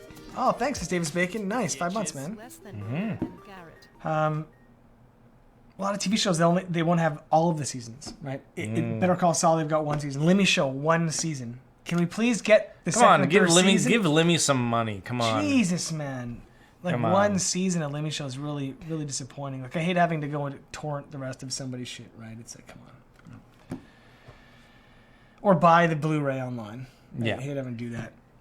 But and take the disc out of the package after undoing the shrink wrap and putting it into a player and then hitting play and waiting for the menu, the FBI warning, and then like, oh my god. We're supposed to like put the disc in, rip disc, create MKV. Yeah. Watch MKV forever. It's like great, man. Yeah, that's Lemmy Show, man. Awesome. Syscam. Who's Syscam? Where's Syscam? There's a guy named Syscam in the chat. That's funny. Oh, did you see that video of the flat Earth people discrediting the SpaceX landing? No. Click it, man. We should listen to it. On stream? Oh, okay. Maybe not. Anyway, it's funny. It's funny because... There actually exist still flat Earth people. Like, what? Oh, yeah. Flat Earth people, and they have their numerology simulator when they look for patterns in the news, and they put names of people that are on news stories into numerology things, like actual pieces of software. Like I watched it. Well, I didn't go too far down the rabbit hole, but I watched this guy's channel, and he's just a huge conspiracy theorist, and it's absolutely hilarious to me. It's very fascinating how this man's brain works, because he says things like, "Come on, they expect you to believe that this basically a pencil goes up in the air in a rocket, and here they sped up the footage for some reason. They don't tell us, and then they go down, and then it lands. It really, look at that. And then you pause it here, you see the whole purpose was to show the Earth is curved. See the curvature in the Earth? They're just trying to show that it's an Earth ball, or whatever he calls it. He has some like derogatory comment for a round Earth, which is like and then it's like, and then we're to believe that it lands on this platform. Like, really, a pencil. And that's basically the gist of his argument. I'm paraphrasing. It sounds very much like every ultra-right-wing conservative Christian. And we're going to believe we came from monkeys. Yeah. Why are there still monkeys? to believe Jeff, what that. is the monkey? And then he goes into, it's like, okay, so this name here and this numerology simulator, there's a conspiracy theory here, and he believes all this super elaborate stuff that's way harder to believe, in my opinion, than SpaceX doing exactly what they did with their rocket, with the technology that was available in 2016. It's like, are we to believe that I can call China with this thing, basically a pancake? Like, I can call someone in China on the other side of the Earth, the flat Earth, by the way. On the other, am I really talking to somebody in Japan right now? It's like, yeah, no, we have technology. Like, we are doing amazing things. We can put a rocket up and have it land. It's not hard to believe. What's hard to believe is that there's some massive numerological conspiracy with people's names that are being covered on the news, and important people in broadcasting having all this conspiracy to do this thing to convince everyone that the Earth is round when it's actually flat, because they have so much to gain by having convinced the world of that.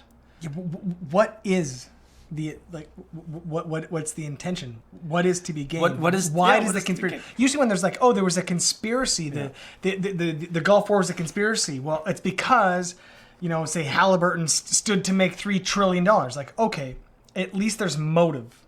What is the motive? Yeah. Because I'm not suggesting those conspiracies. I'm just saying that a good conspiracy has strong motive. And you're like, yeah, I could see that there's a lot of parties that would have made a lot of money, and there's reason. Yeah. What's the benefit? They must have one, right? He had. Maybe didn't go far enough down the rabbit. No, I the benefit might be, I don't know enough, and I would love to know what his opinion on it is, just for more, probing of this man's mind. But like, I think the motive might be, they don't tell us their motive, and that's the most scary thing. We don't know their motive. That's why it's the most important conspiracy theory on Earth. Does he think we're a plane floating through space, or there is no space as well? That's an illusion.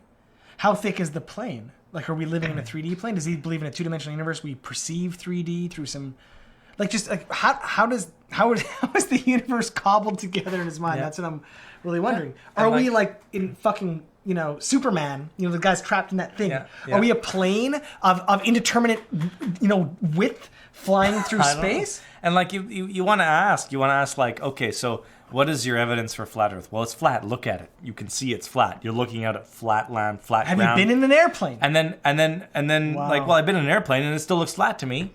But then you said, like, you can see the curvature. But then you said, like, you can ask them, how big does a sphere have to be for it to appear flat in every instance that you've looked at the Earth and seen it flat? And you'd be like, oh, pretty big. It's like, well, how big is the Earth? I don't know. It's like, how do you? It's like, but even things like, if you travel at all south, like if we're in Canada, like if you travel to California, which you do all the time, look at the night sky. It is slightly different. Like, you can the sunset, the sunrise times, the position of the stars. Like, well, what's the explanation for that? Yeah, the fact that Australia sees different stars than we do here. Like, it's like they've just never the left navigation their hometown. That works. The navigators from the 500 years ago that navigated like by the stars based on the so Earth insane. being round. Wow. The ancient Greeks that calculated the circumference of the Earth by looking at the distance and different shadows. They knew the Earth was round then by looking at the shadows at different times of day from Alexandria and Damascus and shit like that. Like, I can't remember the actual cities or the name of the person that did that, but they did that. It's real. Don't take my lack of memory as evidence that it didn't actually happen. But yeah, man, it's one of those things, like, you're just gonna believe it because you're too far. When you've made hundreds of videos about the Earth being flat on YouTube, and you've watched some news broadcast, there's one of his videos is a medical doctor says the Earth is flat on this television interview, and you post it and you talk about it. And it's like, when you've done that 100 times, you're beyond anything. You're beyond accepting any evidence contrary to what you've already gone all in on, to use a poker analogy. The Earth is flat no matter what evidence. You could go to space. You could go to the moon. You could look down at the Earth and be like, that looks flat to me still. It's a flat round. Now I know it's round and flat. It's a circle. It's a 2D circle. But, yeah, it is insane. And they have gone all in. When you own a YouTube channel, you make your living doing this. Like, at some point, do you suddenly just take a course in introductory physics in university and you start telling your followers, guys, I was wrong? I don't know. But it seems so plausible. It seems so plausible. Lumpy Lumps, man. Welcome to the club. Thanks, man. Hey, man. Cheers, Lumpy Lumps. Has subscribed. 5 minutes ago. We're a bit slow here. We're good, though.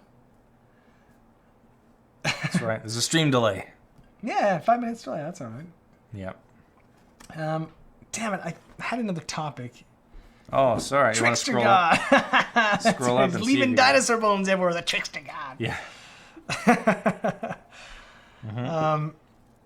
It seems so plausible.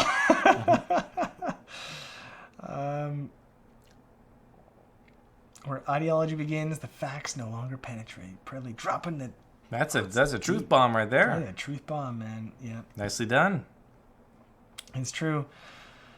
Hey, nice to see you too, Spatula. Spatula City. Spatula City. Every time I hear the word spatula, that's all I think about. UHF? Oh, man. Yeah. Yeah. Stanley Spadowski. Before he was Kramer. Before he was Kramer, yeah.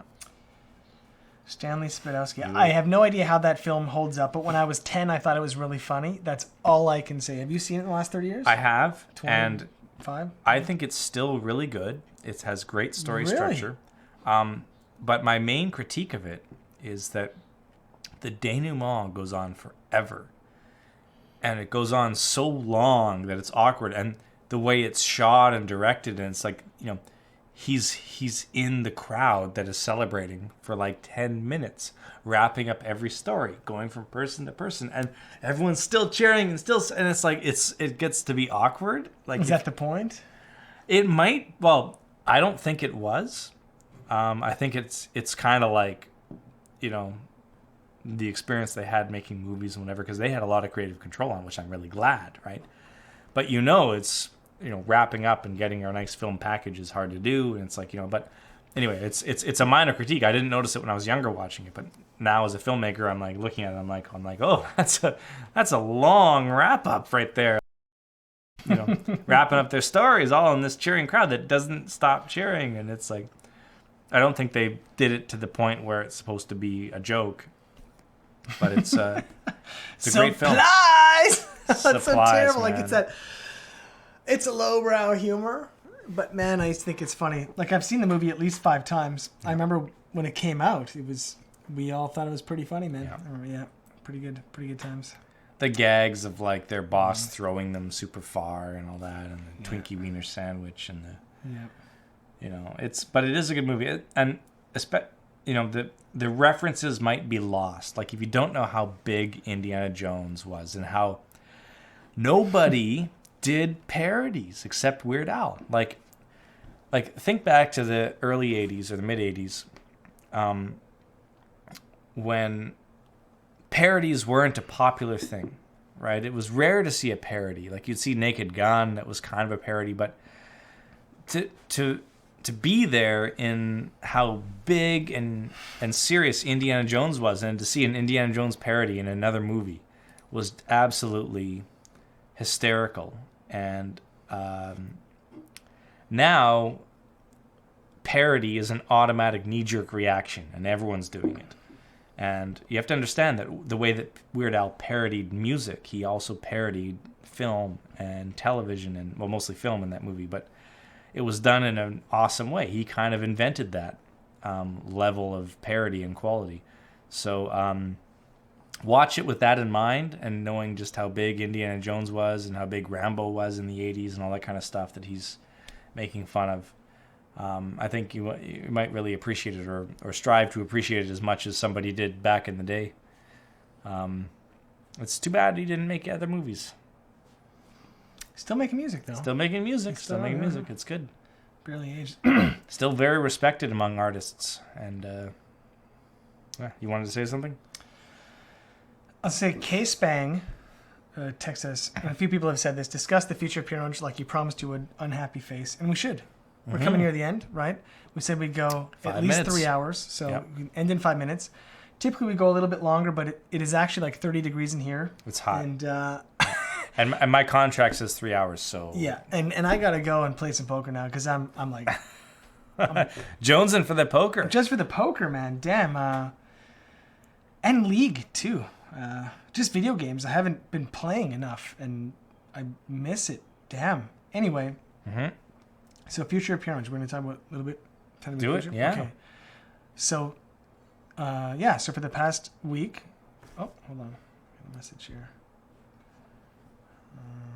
Just that. Okay. Never mind. So yeah, it's a great stream. All right, guys. We'll see you later. It's a good stream, right? See you later. Yeah, future. All right. We'll see you in the future of Pwnage. Later.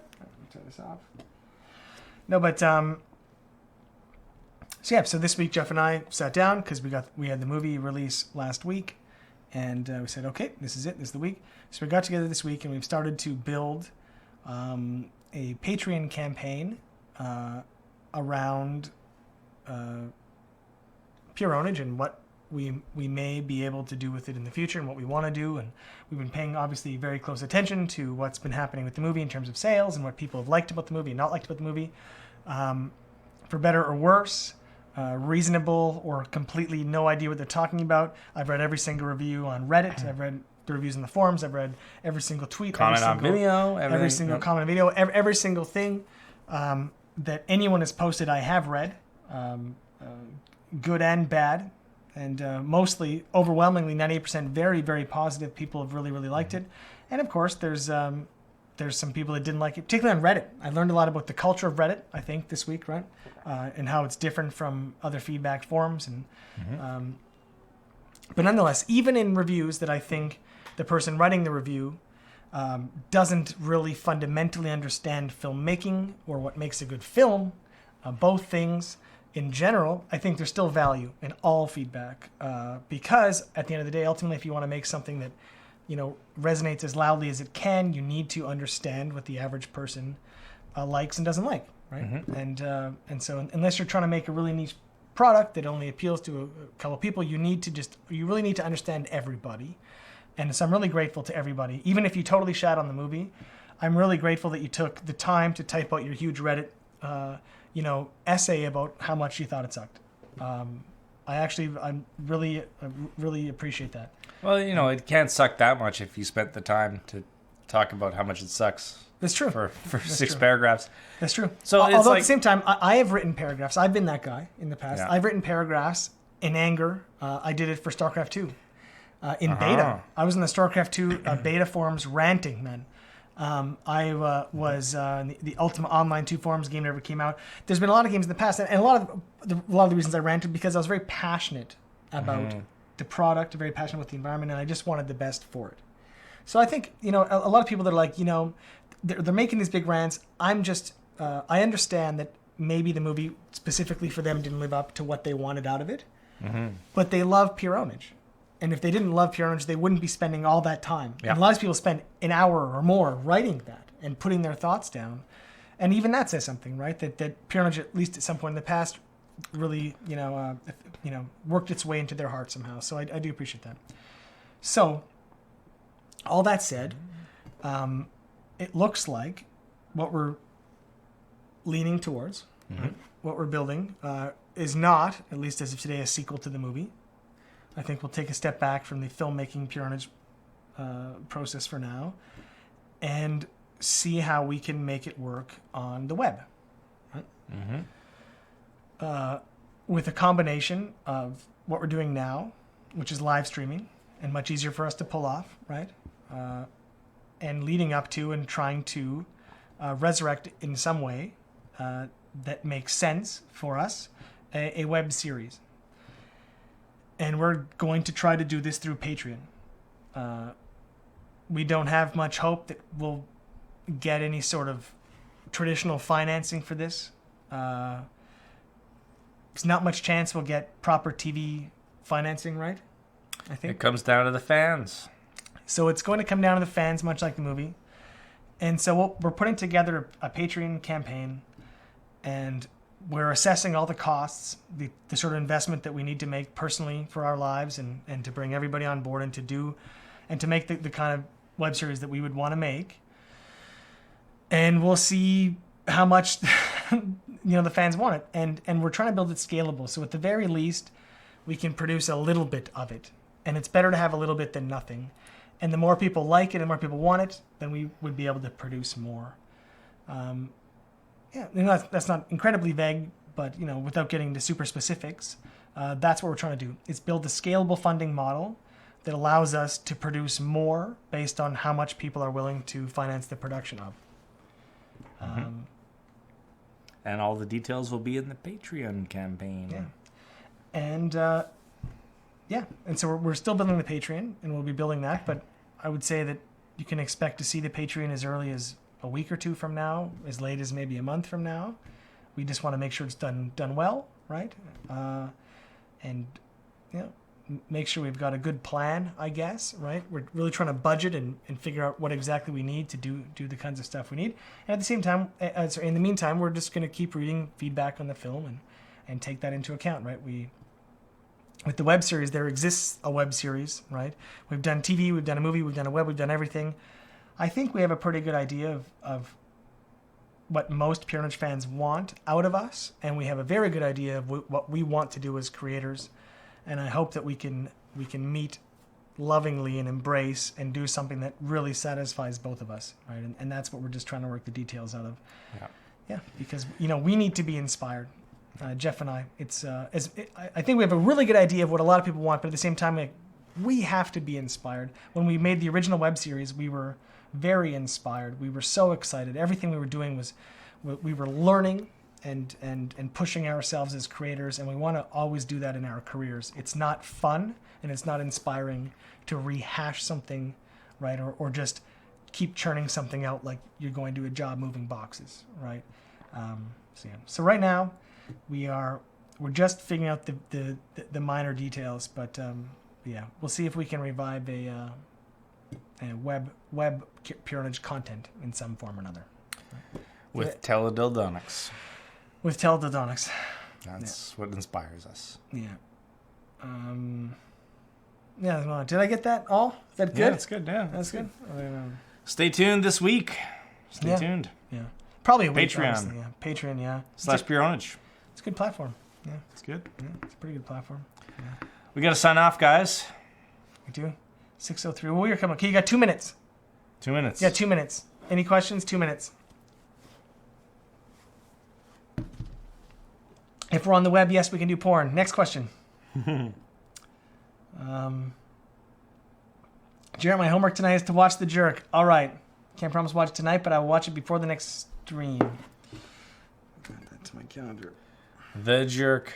Watch it. It's good. It's really good. Really? It's like Steve Martin, blew up in the late 70s. His stand-up was off the chain. It was and it's ended suddenly when he got into film and SNL and all that.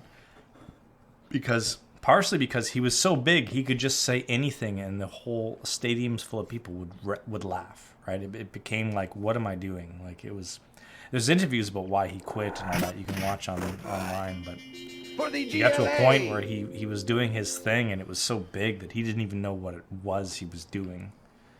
And then, his big breakout role was The Jerk, which is a great movie. And it's like those late 70s, early 80s comedic writers and directors and performers that all made those great comedies. And it's part of that club. It's part of that old school comedy club, which is just doesn't exist these days. You can't tell the same stories, right? The stories now are they're never coming back, man. Yeah. Either there won't be a boys club like that. Yeah, there won't be a boys club like that. The amazing talents rise to the top. Yeah, there's no Rat Pack. There's no Brat Pack. It's all just diffused. I don't know. We could talk about this for hours, but anyway, we got to sign off on the stream. Thanks, Vittles. Vittles, 1 minute ago. Vittles just subscribed. Vitals. Thanks, dude. Vitals, of course, Vitals. Thanks, man. Vitals. Appreciate that, Vitals, man. Right at the end, coming through at the end. That's right. Boom. Right when we're signing off, it's keeping us on the air. Yeah, so coming up, a lot of people want Overwatch. I can't believe how many people want Overwatch. How much do we have to donate to the Patreon to watch you play Overwatch? Well, I'll tell you what. We can add it. We can add it to the first marker, the very first, the minimum amount possible. Boom, we'll play some Overwatch. We will do poker, That's right. right? And at some point, I've already promised Dark Souls 3. That's a lot lined up. We gotta do, man.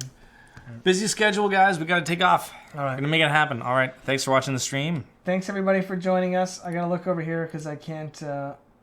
It's good times. I got it all hovered. You guys ready? Man, thank you guys so much. Awesome.